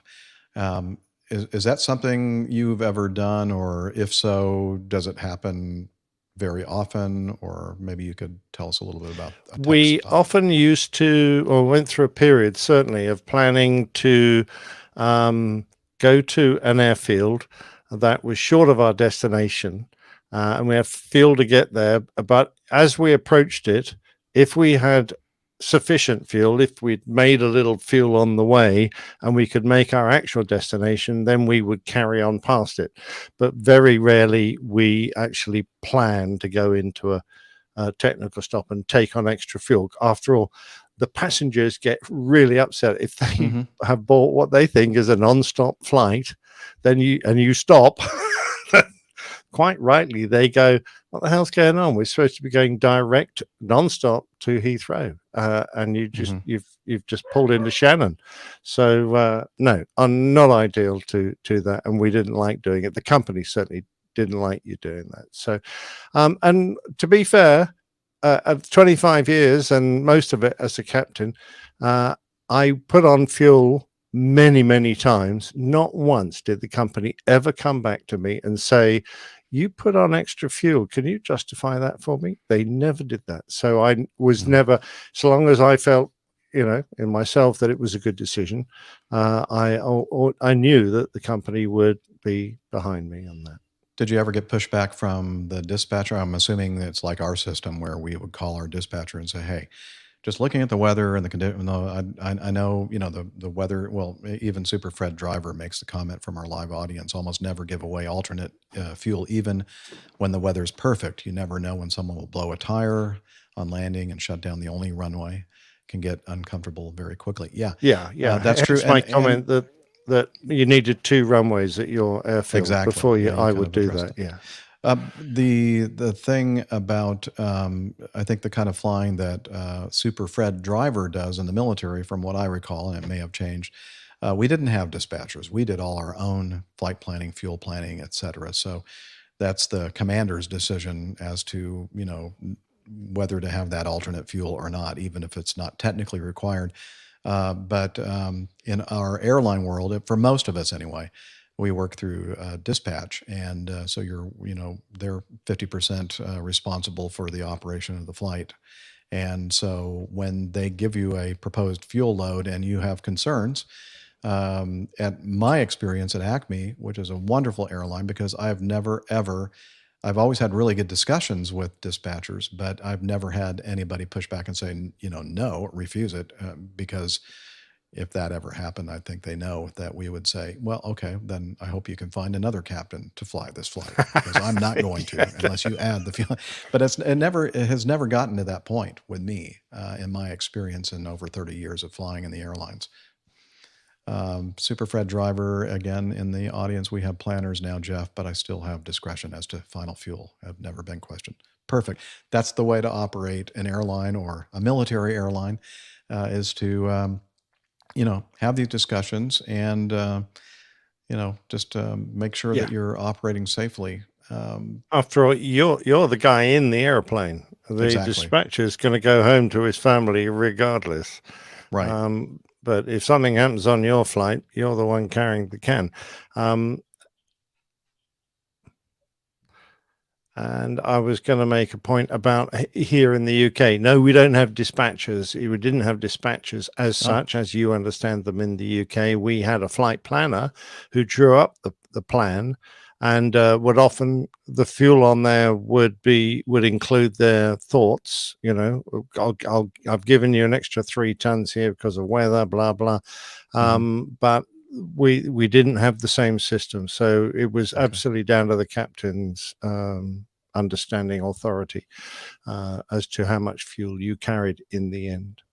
Now, regarding technical stops, on occasion, the marketing department at Acme would want to operate the Mad Dog from Atlanta to, let's say, Tucson, Arizona, which is kind of stretching the range of a MD-88.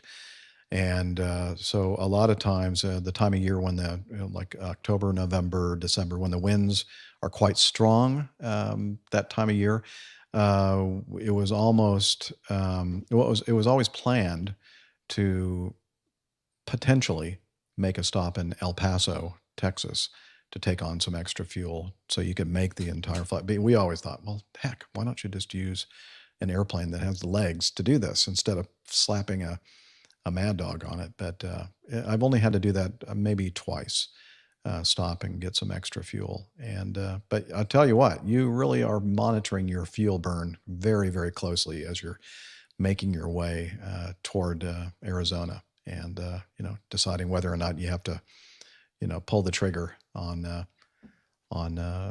making a stop for fuel. Okay, very good. Let's see. I believe control room said we were just a few minutes away from the plane tail. So I think maybe we'll go ahead and just get that going. Oh no, we have to wait until the producer comes back, because she's going to be doing the slides. So why don't we cover another piece of feedback? And let's see. Yeah, let's do this from Marcus. Hello, crew. Thought I'd send in some feedback regarding Richard's story from APG 576. First of all, I'd like to say thank you to Richard, as that is inspiring to hear for someone going through the process themselves. Working, saving while studying, and flying in your spare time can become overwhelming financially and mentally, as I'm sure everyone that is doing it knows. Hearing the struggles Richard encountered made me think about a situation I had recently experienced that I thought was going to be a big setback.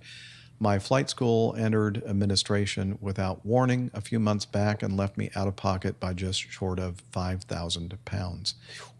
While in the grand scheme of things, this isn't a massive chunk of the collective pot to pay for all your training, it is a lot of money to lose.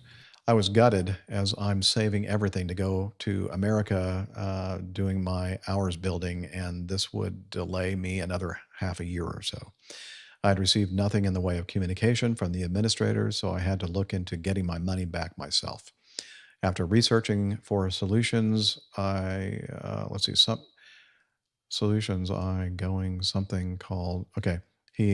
ended up using something called a chargeback that is offered by the Royal Bank of Scotland. I'm not sure if this is offered by all banks in the UK. And after applying and waiting a few weeks, I managed to get the money back that would have been spent on the remaining hours I had left to fly. And I'm assuming here, this is Jeff interjecting. I know that in the U.S. at least with credit cards, and not debit cards but credit cards, most banks that offer these will have a way to charge back a charge that was put on your credit account if it's warranted. You know, it has to be a reasonable thing, legit. Yeah.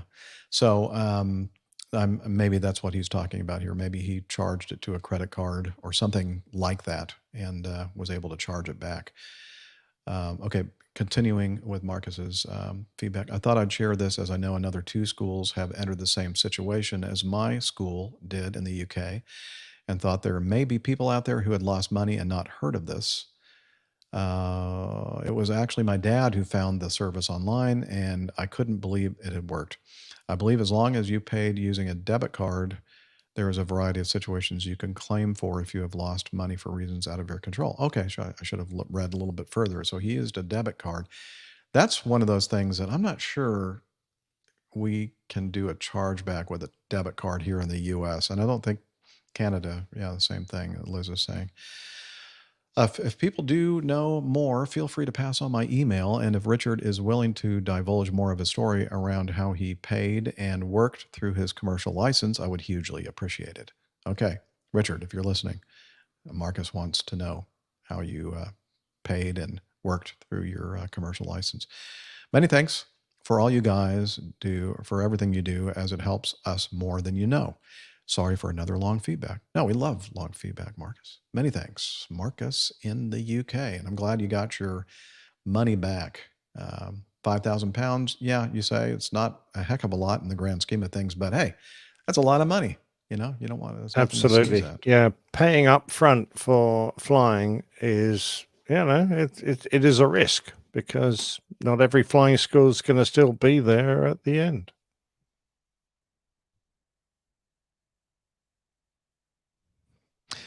All right, I was communicating with the control room and wanted to make sure we were all on the same page as far as playing our plane tail for this episode. And looks like everything is ready to go. So without further ado, it is now time for the Old Pilot's Plane Tale. This week's episode title, RAF Form 414, Volume 23. Take it away, Old Pilot.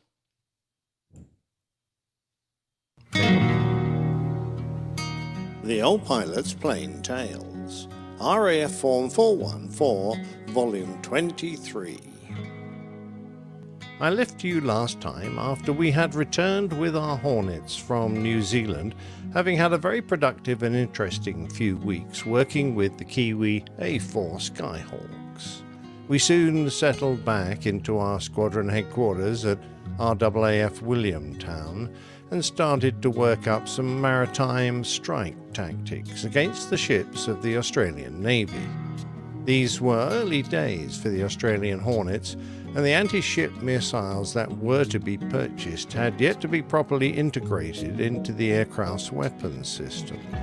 As such, we couldn't fully program the weapon to attack a specific target, so we simulated launching the sea-skimming missiles in a reversionary bore sight mode. This meant that once it had armed itself, the missile would tootle happily along and lock onto the first target it saw. As such, we aimed it at a capital ship and tried to avoid accidentally engaging the picket ships that encircled the more valuable vessels in the fleet that they were defending.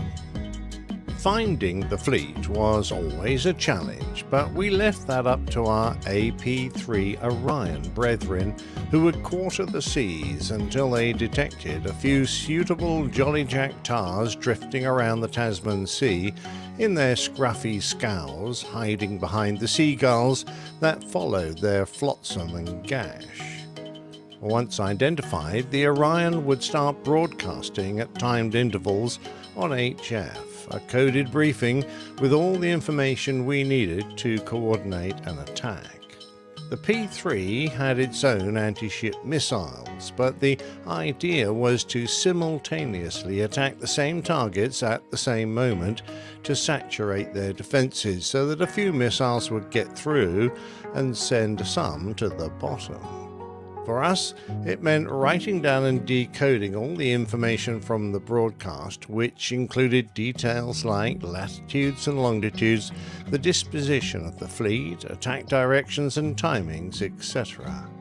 Then we had to type that all into our nav kit, and the leader of the formation, usually a 4-ship, had to get us to the start point at the right time and speed and juggle the attack heading to avoid any lesser targets that were in the way. Once running in, we would ease up a little to make contact with our own radars and refine the numbers before getting down onto the waves again. Then it was just a matter of getting to the correct launch range and popping off our imaginary missiles. However, things were never quite that easy because we were doing this at low level and at night, with just a radar altimeter to stop us from becoming fish bait. Whilst the leader had to do a lot of scribbling, mental arithmetic and typing, the rest of the formation had to stay in a visual battle formation on him, as they did more or less the same, as well as searching the skies for fighters, all in the disorientating pitch black of absolute darkness, whilst hand-flying the aircraft at 8 miles a minute. At that heightened speed, it would take a fraction of a second to slip down into the inky black ocean.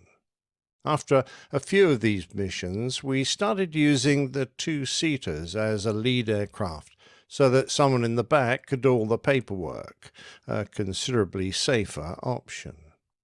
It was, as we were working up these tactics, that I had a few diversions from the usual missions. There was going to be a flypast of some stadium in the town of Newcastle in celebration of some Antipodean occasion, and we were providing a 4-ship with me at the front. The briefing was all about the minimum height and maximum speed, and that was about it. We had a guy on the ground to spy out the situation, and apparently there was a roof dais for the dignitaries, so I decided to fly over the edge of the arena in front of them, rather than the middle where their view would be obstructed by the cover. Sadly, there was some confusion as to which way the bigwigs were all facing, and we went behind them, not in front. So that was the last one of those I was given. We also did some fighter affiliation, with a few transports like the C-130 Hercules and the venerable de Havilland DHC-4 Caribou. It would have been too easy to engage them with long-range Sparrows, so we restricted ourselves to sidewinders and guns. The heavies had their ramps down with people watching out of the back and the other crew members positioned at windows all round the aircraft. With so many eyeballs searching the skies, it was hard to creep up on them, and as soon as we were spotted they would turn into us to hide their IR hotspots and make gun attacks a difficult option. Still, it was all good fun, and I got a ride in the back of a Caribou to see it from their side. I also became qualified to fly air tests to check out various post-maintenance issues, particularly engine air tests. This involved climbing to altitude to shut down and relight the motors at the edge of the envelope to ensure that they worked as advertised. The only ones that caused me a little concern were the double-engine air tests, as I was convinced that one day, amongst the myriad of shutdowns and relights, left and right, that I would get confused and end up with both shut down at the same time. Over the years, I flew a bunch of such sorties, one of which had me being recalled from leave to fly, with the understanding that I was allowed to do so without shaving my beard that I always grew when not at work. Beards were usually completely verboten, so the squadron got the base photographer to record the event for posterity. Then the exercise season was upon us again, and we deployed up to Darwin for exercise Pitch Black. We were joined by American B-52s, A-6s, EA-6s, F-15s, and RAAF F-111s and Mirages from the last remaining Mirage Squadron, number 75. We did plenty of combat in the workup phase, particularly against the Eagles, who always gave us a run for our money, but I also took a pair of Hornets against 4 Mirages. Well, that would have been fair, but my wingman broke his aircraft, so I ended up in a 1v4. I can't quite remember how the engagements went, but I expect that I came back with some shrapnel damage. Pitch Black lived up to its name, and we spent a lot of time in the dark, ranging out over the Timor Sea in defence of Australia looking for Red Air, who rarely seemed to be there, but when they did arrive, they attacked in overwhelming force.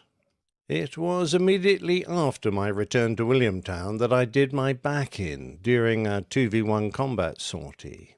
The Hornet seat was right back at a slight angle, which meant that when you wanted to look back between the fins to check your 6, you had to lean forward against the pull of the straps and then twist around. I joined a growing list of guys who had damaged their lower backs doing this under high G-loads. The base medical centre had physiotherapists to treat these problems, but it was something that would trouble me forevermore. In 1971, the Australians had joined a series of agreements known as the Five Powers Defence Arrangements. The 5 nations involved were all members of the Commonwealth and once belonged to the British Empire.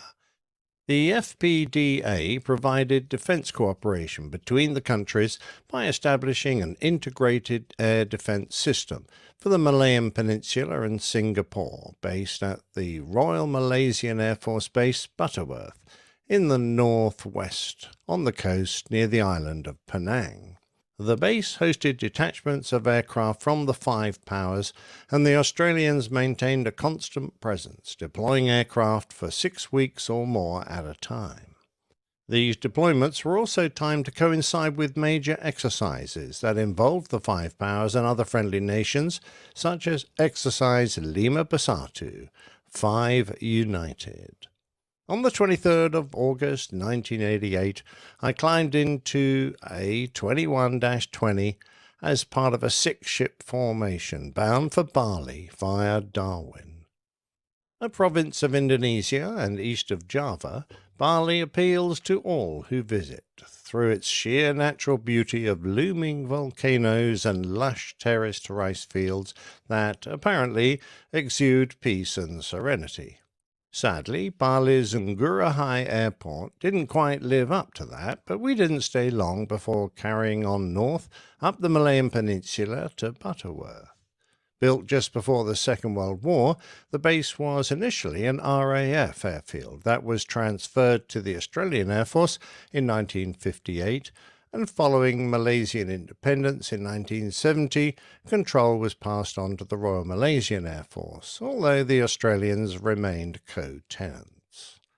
My first impressions of Malaysia was of a country mostly covered in dense evergreen rainforest, often swamp-like near the coasts, but which climbed up into mountainous forests in the higher areas. We arrived towards the end of the southwest monsoon, with high temperatures, humidity, and rainfall, particularly from the huge thunderstorms that regularly built in the afternoons, releasing torrential downpours that temporarily flooded the ground. With an average annual rainfall of 2.5 meters, the wettest region of Malaysia receives a stunning 5 meters of rain a year. That's 16.5 feet of water. After finding our rooms in the rather quaint old RAF mess, with an anteroom that jutted out towards a beach, full of overstuffed chairs and wooden walls that could be completely removed to allow a soft breeze to pass through on those hot, humid afternoons when we came in for tiffin. After a quick flight to look around the local area and pop into our main diversions of Kuantan and Kuala Lumpur, We took on the local Malaysian Air Force guys in their A4s and F5s, plus some Singaporean F5s, before practicing some mixed fighter force tactics. This was an RAF procedure that was developed to allow less sophisticated fighters to formate on more advanced machines and follow them into a merge with enemy aircraft. Once visual with the enemy, they could then independently turn and engage those bandits that were still alive. In this way, we could lead the A4s, F5s, and even venerable Hawker Hunters from regional friendly forces to the enemy. During our time there, working up with the local air forces, the RAF arrived with a beautiful Vickers KC-10 tanker and 4 of the new Tornado F3 air defense variant of the successful Tornado GR-1 ground attack aircraft. All of a sudden, the bars were full of old RAF friends from 29 Squadron who had been co-opted to take part in what was in reality a round-the-world sales drive by British Aerospace for this new fighter aircraft. I was, of course, very interested to know a little about this new machine that had taken over from my beloved Phantom, but was surprised how reticent they were to sing its praises, and particularly reluctant to pit it against our Hornets. Eventually, one of our junior pilots managed to tempt a Tornado pilot into a little turning and burning, and within a very short time he had delivered a knockout blow with some very convincing gun camera film of the F3, wings forward, out of energy and out of ideas. From my point of view, the deployment was a great success, and not just for the flying. A quick ferry ride across from the base to Penang Island, and a whole plethora of wonderful bars and restaurants opened up to us, which we often attacked in the form of a traps run. From the ferry terminal we would pair up and grab a trishaw, a rickety pedal-powered 2-man transport, which we hired for the night. Then, with the first bar named, we would begin a race across town between a dozen or so trishaws, with the occupants urging on the drivers with promises of big tips and shouted encouragement of "Jalan, Jalan," which I subsequently discovered means road or street. But somehow it had the effect of speeding up the skinny, grinning men who pedalled us, chewing their cat leaves and ringing little bells that created some kind of force field to protect us from the other mad drivers as we wove through the traffic. Some of the slowest even threw their drivers into the back and pedalled the treacherous, unstable machines themselves. The first to arrive at the bar sprinted in and ordered a round of his choice of drinks for us all, whilst the last to arrive had to pay for them. We slammed those down, flirted with the pretty bar girls, and then it was off to the next of the traps, whilst doing our best to escape from the ladies of the night, and particularly the shims, a portmanteau of she and him. The final trap of the night was inevitably the Hong Kong bar in Chulia Street. A favourite of military units for over 70 years, it was a home from home and sported genuine memorabilia from the thousands of servicemen who drank their ice-cold beer there decade after decade.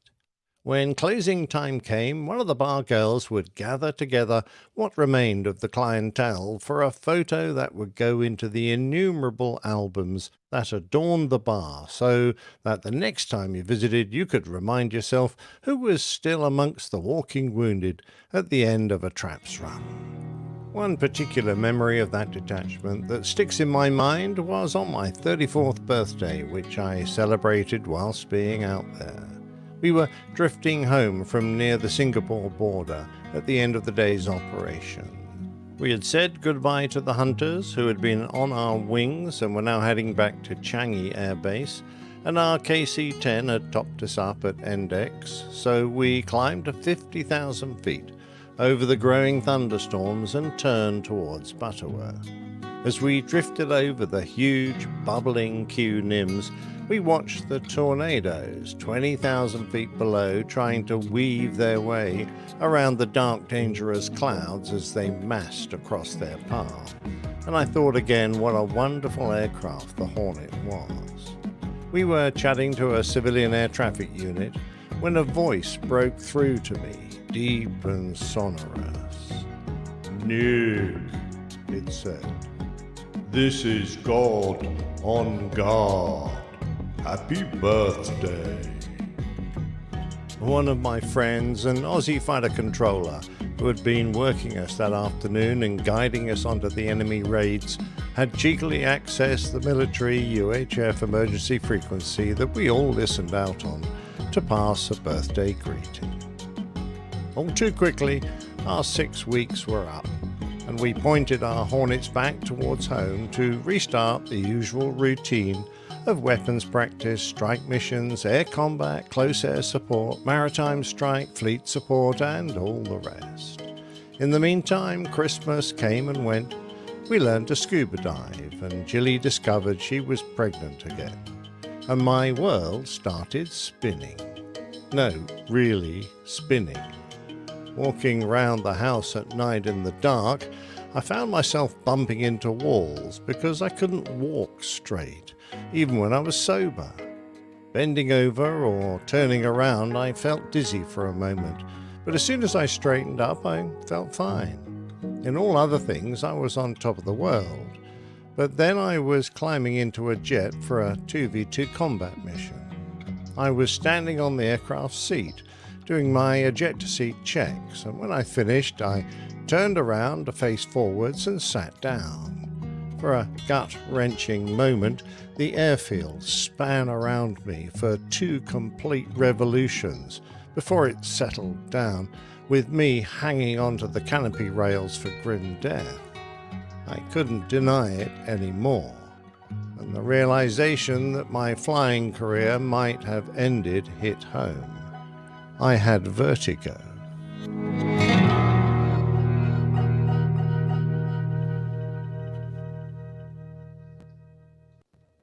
Vertigo, not good for a pilot. I discovered that for combat pilots, it's a positive advantage. Is it?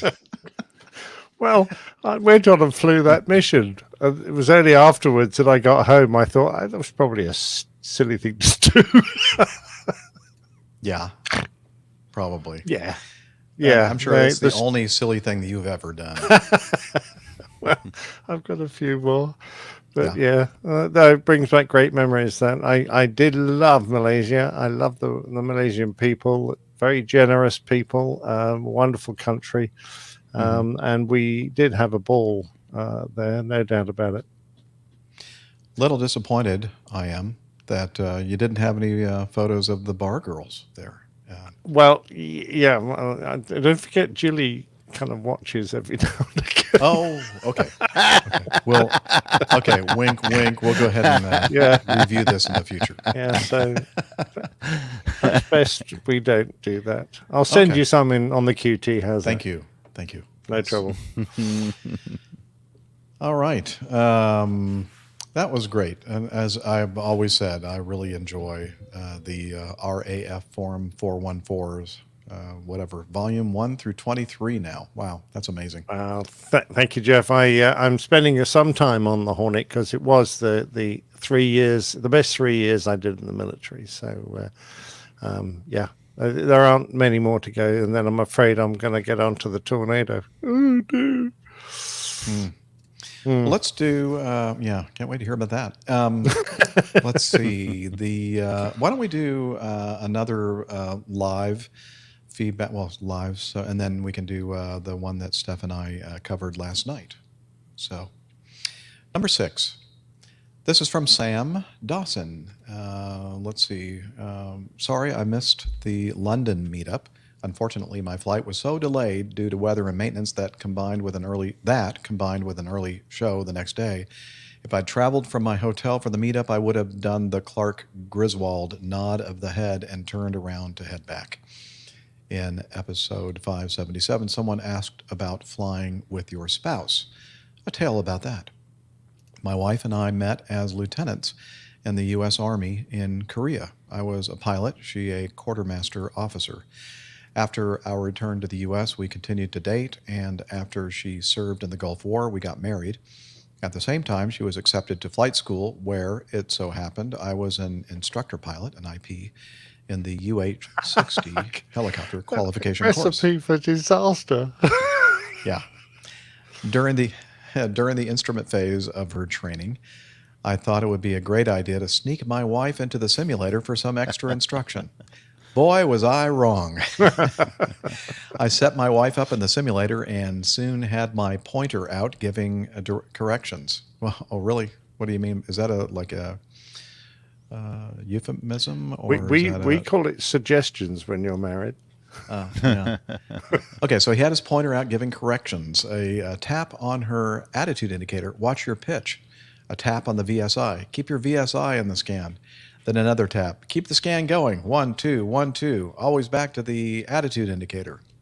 This did not go on very long before my wife had enough of it, reached down and hit the red freeze button, gave me a sweet smile, and said in her southern drawl, "Oh, bless your heart, hon. You have two choices. You can either put that pointer away, or I'm going to shove it so far up your rear end it pokes out your nose." Sweet. For those not from the U.S., bless your heart is a Southern girl phrase that does not convey genuine sympathy at all. Yeah, I learned that as well. I was married to a Southern belle. I was just always amazed at how she could say anything she wanted to about anyone, as long as she said, "bless their heart." It sounded like it was a nice thing. She then reached down, took the simulator off freeze, and started flying again. I folded up the pointer and put it away. Yeah, that was smart. A little over a year later, my wife was back in Korea, this time as a UH-1 pilot. I was still an instructor at the schoolhouse, but was able to finagle a temporary duty trip to Korea. While there, she had a flight, and I asked asked her if I could go along, or if she'd like me to go along. Let me read that sentence again. I think I'm screwing something up here. While there, she had a flight and asked if I would like to go along. Oh, no, he said it just perfectly. I jumped at the opportunity. The UH-1 is a single pilot aircraft with 2 pilot positions, so I assumed I would fly in the co-pilot position and put my flying kit there while I waited for her. She came out and while doing her pre-flight noticed my kit in the other pilot seat and asked, "What's this?" I responded that I assumed I would get to fly in the other pilot seat. She responded, "No, I don't think that's a good idea. You're flying in the back, and my crew chief will sit there."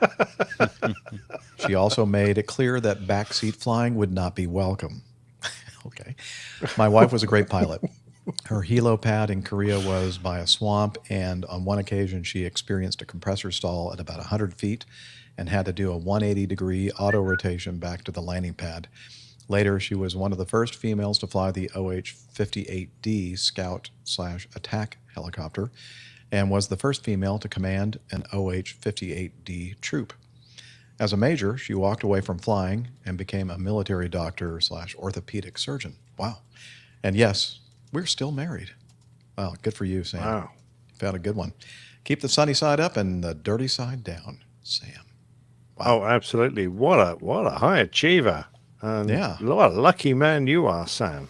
Makes you wonder why she chose to marry this guy, you know? Well, yeah, that thought crossed my mind as well. Just kidding, Sam. You're a great guy, I'm sure. Yeah, wow. That's pretty amazing. Yeah, what's this doing up? What's this stuff up here? No, you're not sitting there. You're sitting in the back. And no back seat flying. Yeah, that's great. I love it. Yeah, me too. Excellent. Oh, look, Jen Niffer's in our live audience. Hello, Jen. Welcome.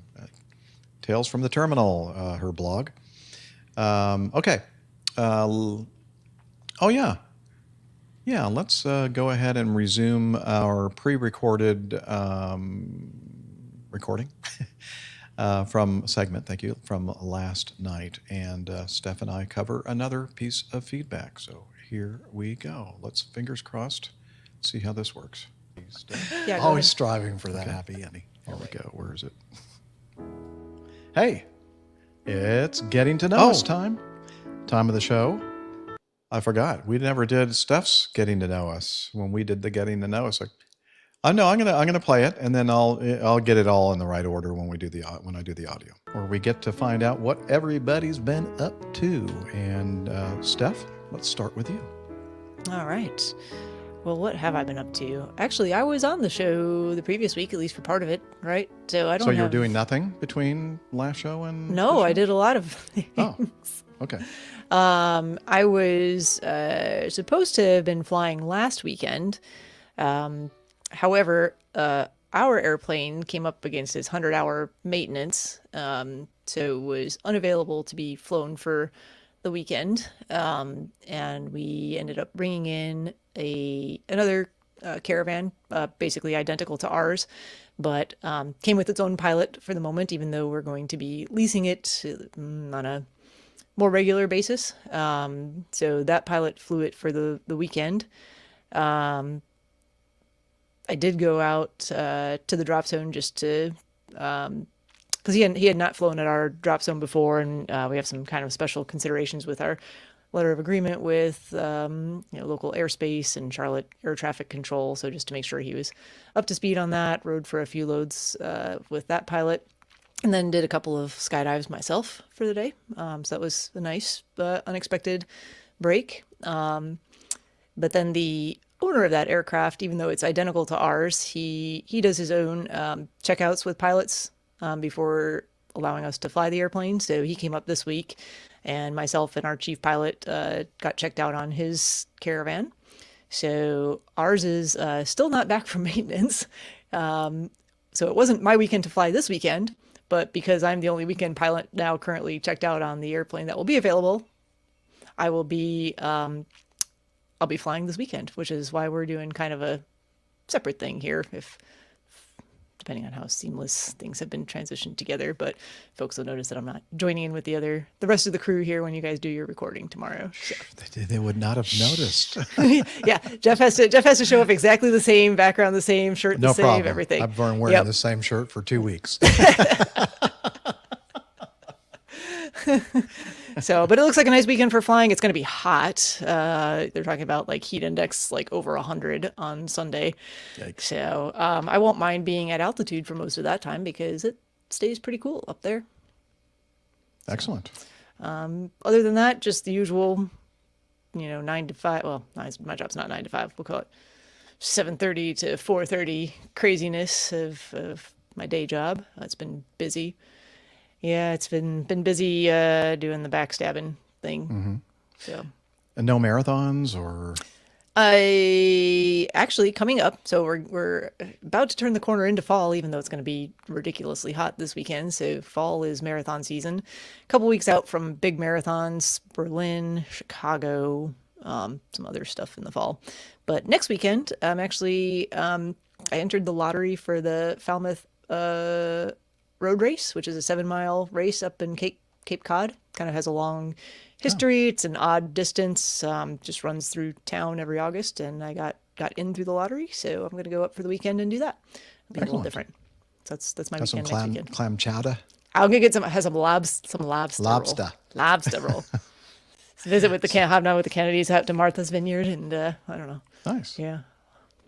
I've actually never been out to Cape Cod, so I'm looking forward to seeing it. I never have either. Speaking of Boston, which we were talking about in the news, gonna fly up to Boston next weekend. Oh, I see. Yeah, no rogue business jets with taking off. So. All right. Yeah, that should be good. Yeah. Okay. Well, sweet. I hope you have your weekend of flying goes well, and I'm sure you'll update us on that the next time you're on with us. Absolutely. Which should be sometime next week. All right. There we go. Oh, let me go back here. Boom. Now we're live again. All right. And, I should probably just go right into the feedback item that we covered. So I should just keep the darn thing going. Here we go. Hopefully sometime next week. Okay. Let's do this from D. Barry. Advice requested. He says, hello to everyone from APG crew. First of all, I do apologize in advance for the fake looking email address. I don't even know the email address is that he used. But as you all know, the aviation industry has a very small community, particularly where I'm from. So for my company's sake, I'm choosing to mask my identity and avoid specifics. I must admit, I'm not a longtime listener of the show. Okay. Do we really want to cover this then? Okay. No. I guess We'll allow it. Okay. It's a good question. Yeah, it's a good topic for discussion too. Okay. He says, as I only started listening a few months ago, but you got to start sometime, you know?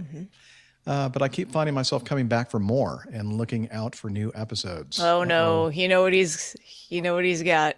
It's the start. Yeah, the syndrome. If you're not familiar with the syndrome, it's let's see how quickly I can imminent. Find it. Let's see. This is how it begins. Nope. APG syndrome. Yeah. Now we're listening to it. Okay. APG syndrome. Okay. Let's see. Where were we? We were talking about. I keep finding myself coming back for more and looking out for new episodes. For new episodes. I like hearing what the crew have to say about the latest topics in aviation, and I believe the airline pilot guys and girls could help me with a hurdle that I'm currently facing in my flying career. A quick briefing on me for a bit of context. I've been flying professionally for almost a decade now, 8 years of which as an instructor. For the last 2 years, I switched to passenger transport operations, initially involving a small charter company flying the Cessna 441 Conquest 2, and recently Classic Dash 8s with a small regional airline. Interestingly, said small regional airline offered me a direct captain position. Wow. To which, of course, I accepted. The hurdle I'm facing now is that was almost a year ago, and I'm still an FO. The reason being is that I didn't progress well through the command upgrade sims and subsequently failed the ATPL flight test. After a bit of time in the left seat to gain some experience on the dash. In the right seat. I'm sorry. That makes a difference. After a bit of time in the right seat to gain some experience on the dash and in a multi-crew environment, I was given some more command upgrade training and again, did not progress well. Now I'm in sort of a holding pattern until a decision is made about my future training. I feel the issue is more to do with me and not the company or its training. I am at a stage where I am comfortable operating the aircraft in a multi-crew environment under normal circumstances, but when it comes to abnormal situations, I feel my processes aren't robust enough to manage the flight effectively. Now, when I say abnormal situations, I don't mean a straight-up engine failure or a failure of a major system, because let's be honest, these failures are well-rehearsed scenarios that don't require much lateral thinking other than let's get it on the ground sooner rather than later, and how is the subsequent landing going to be affected? What if I'm struggling with in my command training? What I'm struggling with in my command training is dealing with relatively insignificant issues that, if mishandled at the early stages of noticing the problem, can snowball into a bigger problem. What I'm seeking is some advice as to what thought processes or processes, what do you prefer? Processes. Steph? Processes. You guys and gals go through when dealing with these types of abnormalities and what you find works best given your vast pool of experience. I'm aware of TDODAR, AGRADE, and the like for decision-making models. He knows a lot more about decision-making models than I do because I don't know what any of that means. I had to look them up. TDODAR is time, diagnosis, options, decide, act, assign, and review. And I couldn't find AGRADE, but just grade is gather information, review information, analyze, decide on a course of action, and evaluate the course of action. Okay. So just, ways to kind of structure approaching a problem. Okay. But he says, I don't seem to find these intuitive. Yeah, I understand that. I wouldn't either. I have dealt with insidious failures in the past as pilot in command of a single pilot aircraft, but with the intricate layering of potential issues that comes with operating a small regional airliner, my mind goes blank and I make mistakes that cause me to keep asking myself, why the heck did you do that? I would greatly appreciate any wisdom, and once again, love what you guys and girls do. Kind regards, DeBerry. And so I'll just start quickly by saying that that's one of our human characteristics and maybe human failures is when we do something wrong in questioning ourselves, especially I think that's a characteristic of pilots in general. We are very particular about things, and no snide comments from you, Liz. But attention to detail and, persnickety, self-critical, very self-critical. In fact, I've talked about this many, many times on the show, how I just absolutely hate even the thought of having to go to the simulator. Not that I think that I'm not going to make it through whatever simulator training I'm going to go through and whatever assessment that I'm going to be given. It's more about my own critical look at my own skills. And especially when we make a mistake, it is really, even though, the instructor will say, hey, don't worry about it, shake it off, move on. Don't, completely forget about that. Well, that's easy to say, but hard to do. And so I just wanted to mention that. We all do that. And it's really, really difficult to kind of just say, clear the mind. Although when you get to be my age, it's much easier to clear your mind because there's really not much I'm gonna not make a comment about that. Well, sure, but Liz did, so I know, she took care of it. Yeah. All right. So and she should know, right, Liz? Okay. Anyway, so what do you think, Steph? Do you have any advice for D? No, I think you're spot on, and we alluded to this a little bit in getting to know us. I was in a similar situation this week, so being checked out on an aircraft that is really, for all intents and purposes, with minor differences, identical to one that I fly a lot. I don't have a ton of hours overall, but for the work, the amount of flying that I do, I've got a fair amount of experience in this airplane. But doing a checkout basically with someone who is very particular about the way that their aircraft is flown and wanting to live up to their expectations and not wanting to make mistakes. And if you do make a mistake, that's the only thing that's sticking in the front of your mind, not the next task at hand. It gets very difficult to move on from those things. And that's something that you have to put yourself in that environment over and over and over again to realize that that's a normal thing that we all go through. It's very easy in a high pressure environment when you're being observed, when you're being tested or graded, that it does. You can know all of the answers on any given day. If someone asks you, it would just roll right off your tongue. But in that high pressure environment, it's very easy to overthink it, especially for those of us who are a bit type A and who are perfectionists and want to make sure that we give the most correct answer. And you kind of get yourself into this point where you just get into this brain lock or brain fart and you can't come up with the right answer. But the more you do that, the more you put yourself in that situation and the more you practice going through it, it gets easier. And it gets easier to move on from when you do make a small mistake. You realize, hey, I need to keep going forward. Because in the real world, if something like that does occur where there's you talked about small abnormalities snowballing and becoming bigger things,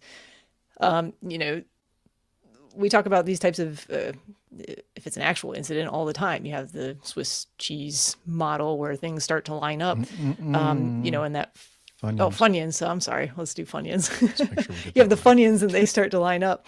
Well, okay, so you have that first Funyun and that one gets missed. You have to be able to move on from that and recognize the next one's coming up and figure out how to mitigate those problems so that it doesn't become the big snowball problem. I think in terms of we're all different in how we process information. If you have some sort of acronym for how to work your way through a threat or a problem or a scenario, the acronyms that you gave are good examples of how thought process can occur. But sometimes it's easy to get focused on what was the next letter in my acronym for how I'm supposed to deal with this, instead of just thinking through the problem. I wouldn't worry too much about that. The more you practice working through problems, the more you're going to have that natural flow of how you're going to move from point A to point B to point C. We do that a lot in medicine. A lot of it is repetition. A lot of it is practice. A lot of it is trying to hone some of those critical thinking skills, a lot of it comes down to just being very familiar with the aircraft that you're flying, the systems, and then your company process or procedures. So the more familiar you can be with those, and it sounds like you are, and then just trust the knowledge that you have, I don't know if that's super helpful, but I think a lot of it is just repetition, practice, and getting to the point where you're not being so inwardly critical that it's hard to move on from an initial mistake, because everybody does that. Something that and great advice, Steph. All that was just 100%. I just like saying that. The thing that I always brief the people, well, not always, I try to remember to brief this, is that I don't sweat the small stuff, and almost everything is small stuff. Mm-hmm. There are only a few things, and you just talked about it in your feedback to us. You don't have a problem with the big things, engine failures, fires, all these things that you've already gone through several times. You have very well written checklists to deal with that kind of thing. The hardest part, I think, is to find once you identify that this is not a big thing, just kind of stop, think about it. As what would Nick's father say? Wind the get watch. A cigarette out and light Oh, yeah, the cigarette or something like that. Or wind the watch is another term that I've heard. Kind of take a couple of steps back and say, okay, what is happening here? Is this a big deal? No. Okay, let's figure out what's happening. Instead of trying to get. Sometimes we have this feeling that the evaluator is looking for us to make an immediate action to take care of it immediately, which is not really what they're looking for you to do. They're looking for you to go, okay, why is it doing that? Let's think about this. Mm-hmm. And once you've taken a little bit of time to think about it and engage as you said, you're more used to this pilot and command, single pilot kind of operation and being with another person, make sure that you use the other person as a resource. Do not be afraid to ask them, hey, what do you think? What's going on here? What do you think we should do? What kind of checklist? And I think that most of us will go, I'm not going to say that because it's going to look like I don't really know what's going on and what I'm supposed to do. But no, that's actually a good thing. It's good CRM. You're bringing in your resources, and you're the one that's going to make that final decision as to what you do. I'm always surprised at the amount of just parallels between my day job in medicine and aviation. But, in an environment where, say, you're in a procedure or operating room or something along those lines, there's very much a no-fault system at play where you can ask questions of anybody, no matter what their rank is around you. So everyone's considered a resource, right? If something is unsure, if you need to ask the question, if you want someone to back you up on something or make sure that what you're doing is correct, ask for that help. It's a resource. Use all the resources you have at your disposal. And you're going to, believe it or not, that's going to impress your instructor / evaluator. Mm-hmm. It really will. Do you concur? I concur. I concur. Okay. All right, Steph, say goodbye. Say goodbye to everybody. Okay, bye. Just that quick? Man, booting me out of here. Or you could say more if you'd like. No, I'll say cheers, y'all, and hopefully I'll be with y'all next week. We hope so, too. Mm-hmm. All right. There we go. So there was that piece of feedback, which was great feedback. And Dr. Steph provided us with a very thorough, intelligent response. And I tried to say something that was reasonable. And I would love to hear what Camacho and Captain Nick have to say about it, because I'm sure they'll have something wonderful to say as well.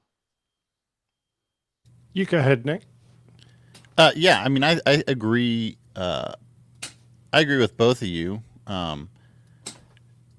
It seems, I don't know, I feel like there is a, kind of like what you were referring to, Captain Jeff. It seems like there is always there's almost always a sense of urgency when anything's going on in the cockpit, because you have to feel like you feel like you have less time to sort out the issue than you would in any other activity in your daily life, I suppose.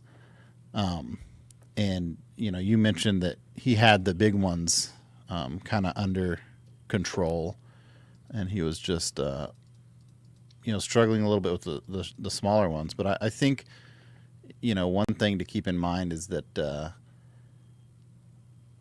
there's really only a couple of things that'll really hurt you in an airplane, and as long as you kind of keep that in the back of your mind and you don't get overwhelmed by the smaller issues that you're running into, and you keep your main focus on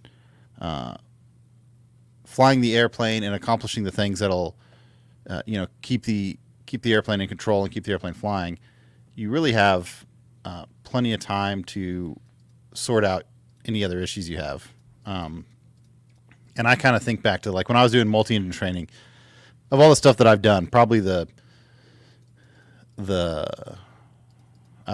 quickest,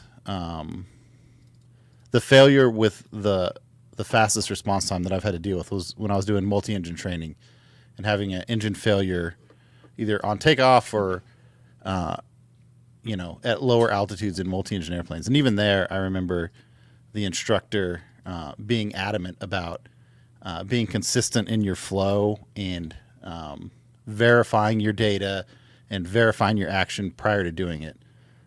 Even to the point where we would have an engine failure and his procedure was to, you'll have all the rudder in on one foot, right? So you take your other foot back and you tap it 3 times, and then that gives you a second to think and verify which engine's actually dead, and then you start moving through your flow. And so I think if you have time to do that in a very critical emergency like that, then just need to keep in mind that anytime you're going through almost anything else in the cockpit, you probably have an extra 10 or 30 seconds or a minute to think through what you're doing next. And I think, it's also important to note that as you fly the airplane more and more... Someone help me. What was this person's name again? Don't be distracted by the control room, Nick. Sorry. As you work in the airplane more and more, you're going to become more familiar with everything that's going on, and so you're going to catch even smaller issues, like smaller mistakes you make or smaller issues with the airplane. So that's also where it'll be important to recover from issues or small incidents that you have in the airplane. So I sense from his feedback that part of the issue that he may be having, and the reason why I wanted you to kind of maybe give us an answer regarding this, is the fact that it seems like most of his training prior to getting hired by this small regional carrier was single pilot. Mm-hmm. Pilot and maybe Captain Nick can also identify with this, because a lot of his flying before he joined the airlines, or all of it, was single pilot flying. And it seems to me that maybe part of his problem being pilot in command, single pilot, he didn't have any issues because he had to do everything. But maybe part of the problem might be, how do I engage this resource in a multi-crew environment? How do I handle this situation? I don't know. It could be wrong, but that's what I kind of sense, that might be part of the problem that he's struggling with. Yeah, that could be. And I think that'd just be another thing, right? Where if you've done anything for a long period of time, or have a wide breadth of experience doing something, and you change it even just a little bit, like adding a second opinion into the cockpit, I think it'll just get easier as you go. I've flown with people who are very experienced pilots, like you say, as single seat pilots. Well, like I've seen, like fighter pilot type of people come in and get in something like the C-47, and they have a little bit of multi-crew experience, but it's just it seems like such a minor thing, right, to go from one pilot to 2 pilot operations. And I think that from the outside looking in, you'd say, oh, that's easier because it's half the workload, or you have someone backing you up. But I think to do it well, and we talk about this a lot, you see it all the time when we have all these crew resource management stories, and other countries that don't do it as well and might have some blockers in their society, where their society and crew resource management are kind of in disagreement with each other. So yeah, I think that it is a skill that you have to learn and kind of learn to be good at. And at the same time, when you're doing that, you probably have to unlearn some traits you have from flying single pilot. Okay, very good. Thank you for your perspective on this. Captain Nick. Yeah, it's a very interesting subject, this. Thanks for bringing it up, Barry, although it obviously personally affects you. So we want to try and get to the bottom of this and give you some pointers. I empathize with you enormously about TDODAR and the other acronyms that have been introduced, and it's all part of the next generation of pilots, rather than the way perhaps you and certainly I was brought up. We dealt with emergencies in what we quite happily assumed was using airmanship. We didn't need to follow a set routine in order to make sure that we reviewed the problem, we assessed confirmed the issue, we checked with other people, we did that as a matter of course, because that's how we had been taught to deal with emergencies. And at the end of a decision process, you went back, looked at it through again to make sure that that was still valid before implementing it. Nowadays, these procedures are taught, and airlines are introducing them, and they are becoming the run of the mill. But I was still working during our airline's transition last couple of years. TDODAR, we just got a one-page memo. This is what TDODAR is, and we want you to do it from now on.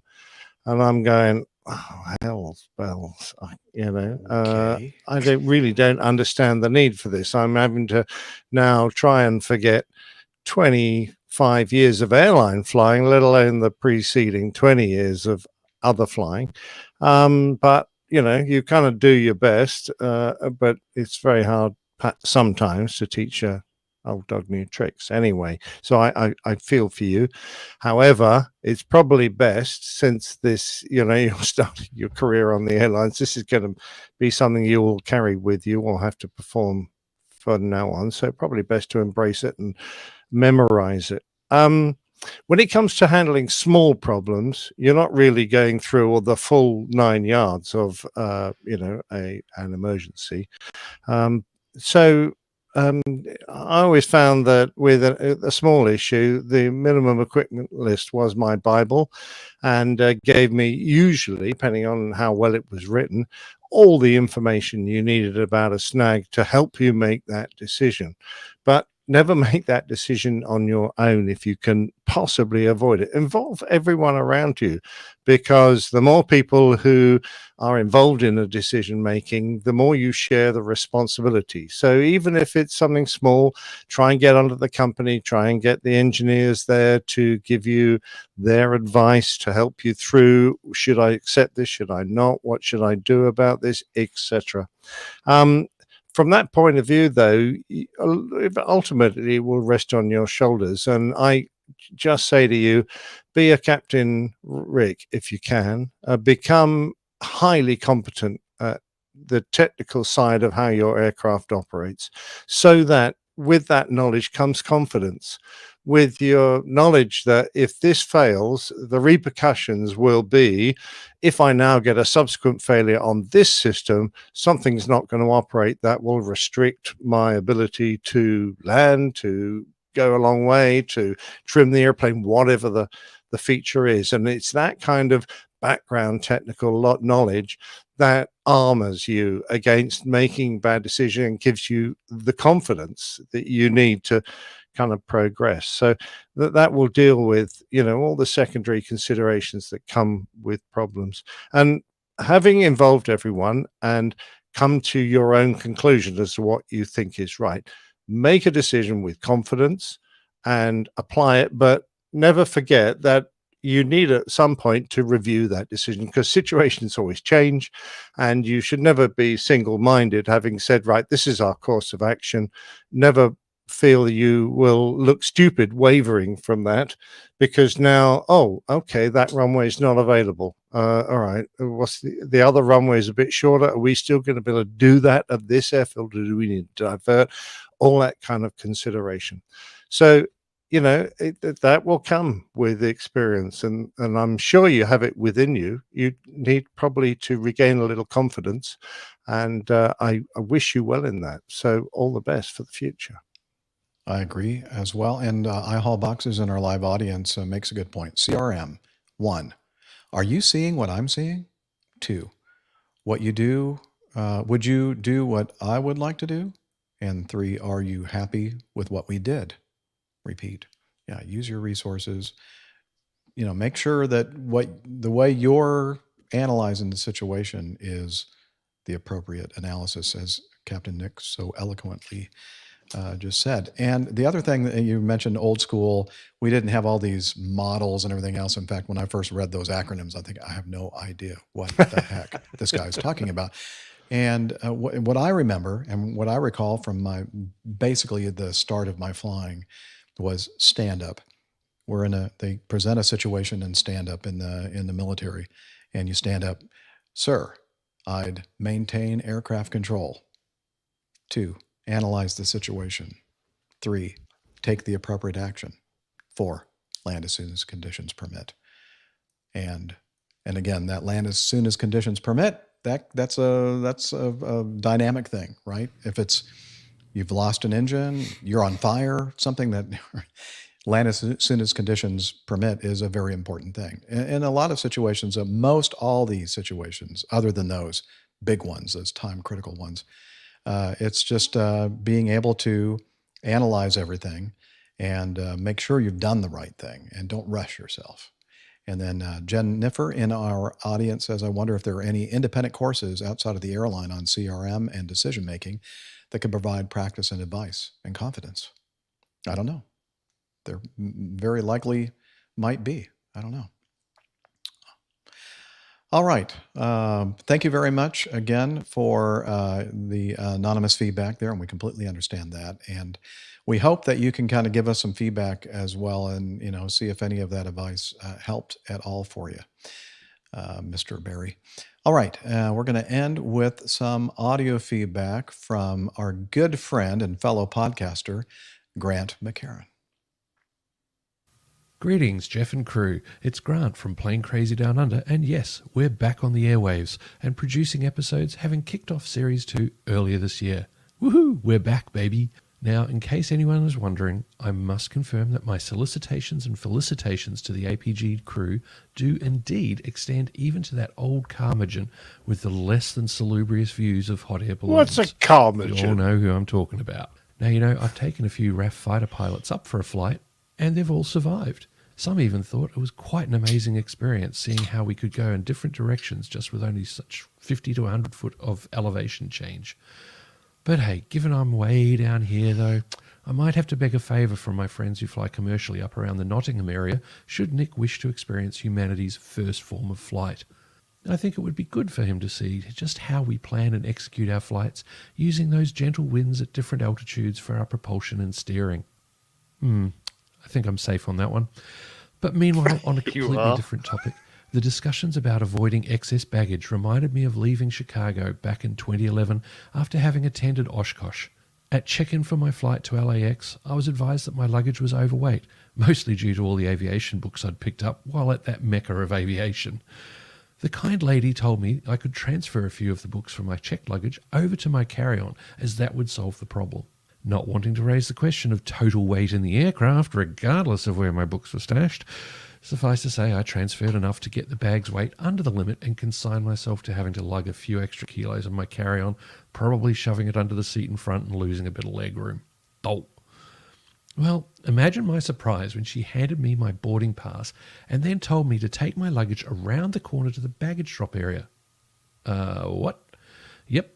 At that time, the airline's check-in and bag drop were in separate parts of the departures area. Go figure. Suffice to say, the additional weight was quickly added back to the outer storage areas of my checked luggage as I casually walked from one point to the Cheeky other. man. The chap at the bag drop checked my bags, checked my tags, identified the one saying heavy, and lifted it promptly, and with correct lifting form, I might add, onto the conveyor, whereupon it disappeared into the bowels of the system. Not a word being mentioned. Nothing. Ah, the good old days of 2011. Suffice to say, when I returned to Oshkosh in 2019, check-in and bag drop was all done in one spot, as you'd expect, but I was better prepared that trip, and my bag was just within limits, despite the books and bottle of Jeremiah weed that it was carrying. Thanks to the use of a scale at the hotel, I was able to verify it was fine before I left to the airport. So there you go. Luggage shenanigans take on many forms, and even a seasoned AvGeek traveller can get caught out here and there. Meanwhile, Steve and I are enjoying producing Plane Crazy Down Under episodes once again, and we can be found at planecrazydownunder.com as usual, demonstrating that PCDU isn't dead, it was just sleeping rather soundly for a while.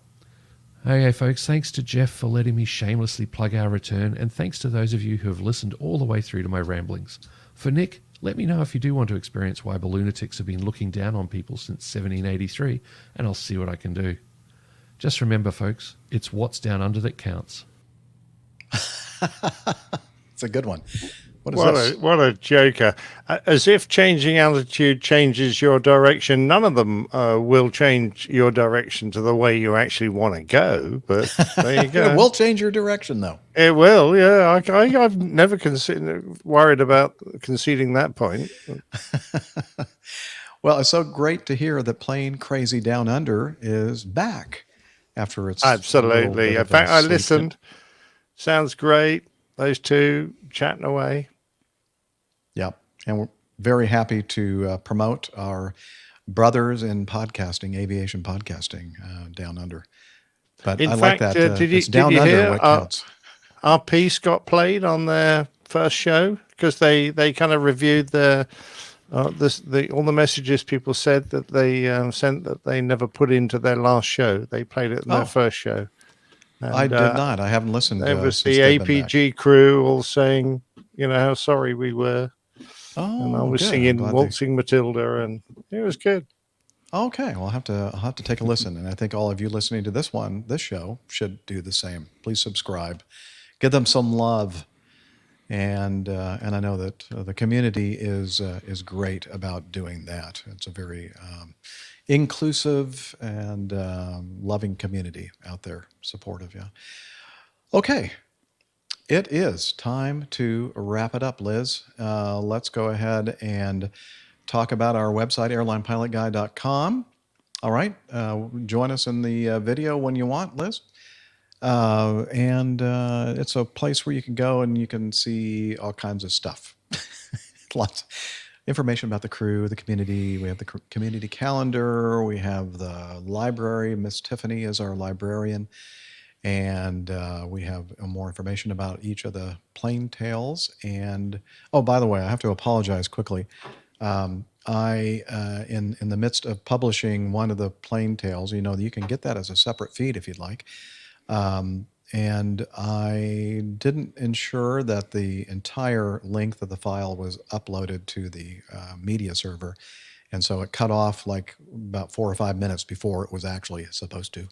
So I had to upload that file. So those of you who may have already downloaded, what was it called again? The Applegate Memorandum, I believe, was the one that I think that's the issue. one. Yes, Jeff.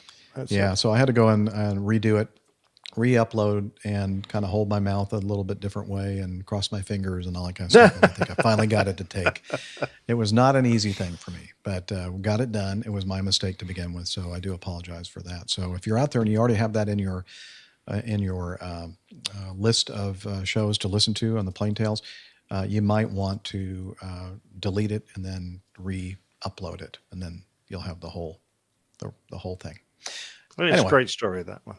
Yeah, it was. And so much more that you can find on our website, airlinepilotguy.com. And we're also on social media. And I don't know, maybe you two can tag team. The Knicks can do this together. Let's see what happens here. Nothing could go possibly wrong here. Oh, I'm going to go first, Nick. So Okay. Facebook is Airline Pilot Guy, and just search for that. It's all one word, and you'll find our page there. And Liz does a lot of posting of things that are going on, so that's good fun. Twitter is at APG Crew, and that's where they post all the links for the live shows and the updates for when we're going to record. Yeah, called X nowadays. Instagram not at APG Crew. That doesn't mean to say you can't get it by going APG Crew, but there's no at symbol in front of it. I think that we should call the new rebranded Twitter Twix. See? Twitter, X, Twix. I don't know. Very good. See if that catches on. Do you get Twix bars in? Yeah, Twix we get Twix chocolates? bars over You here. do? Yeah. Okay. Right. Like they were invented here, weren't they? I don't You know. have such weird stuff over there. So I And wasn't you sure. do as well. All right. Who's in your shower, Jeff? Well, I don't know. Let me see if I got. He has a lot of private time for a man who. Apparently, he's pooping. He's not in the shower. So, but Well, let's hope it's not in the shower. yeah, Well, that would hope take it's a not mess. in the shower. That could be a mess. Although the pipes go to the same place, honestly. All right, so let's do the pre-recorded Slack from Hillel. APG listeners, please join us on our Slack team. Slack is a communication, coordination, and sharing platform that works on your mobile, laptop, or browser. On Slack, we share news and ideas, we suggest episode and plain tales topics, we plan events and meetups. To get into the Slack team, please email me at slack@airlinepilotguy.com. That's SLACK, Sierra Lima Alpha Charlie Kilo @airlinepilotguy.com. Or send me a tweet with your preferred email address to @Hillel, and I'll send you an invitation. That's Hillel, spelled Hotel India 11 Echo 1, and see you in Slack. Thanks, Hillel. Sorry to bother you. No, I guess everything is. He's having private time again. Yeah, more private time. Tell him not to All open the door till he's put the fan on. All right, and finally, we'd like to thank Liz for Great. her great Thanks, work Liz. during and My before pleasure. and after the shows. Such a big part of our show, and she made me and all of us realize how much she means to us when she was absent for the first half you of our were a last shambles, episode. Jeff. I You know. were dreadful. Nowhere.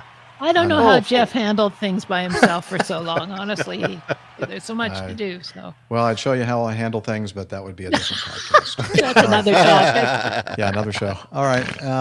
Anything else that we want to say before we sign off for this episode? Nope. All No. right. Well, then, I guess I'll end it with saying, wishing you all clear skies, unlimited visibility, and talons, Douglas. Jeff out. So long, everybody. See you next time. Enjoy the rest of your weekend.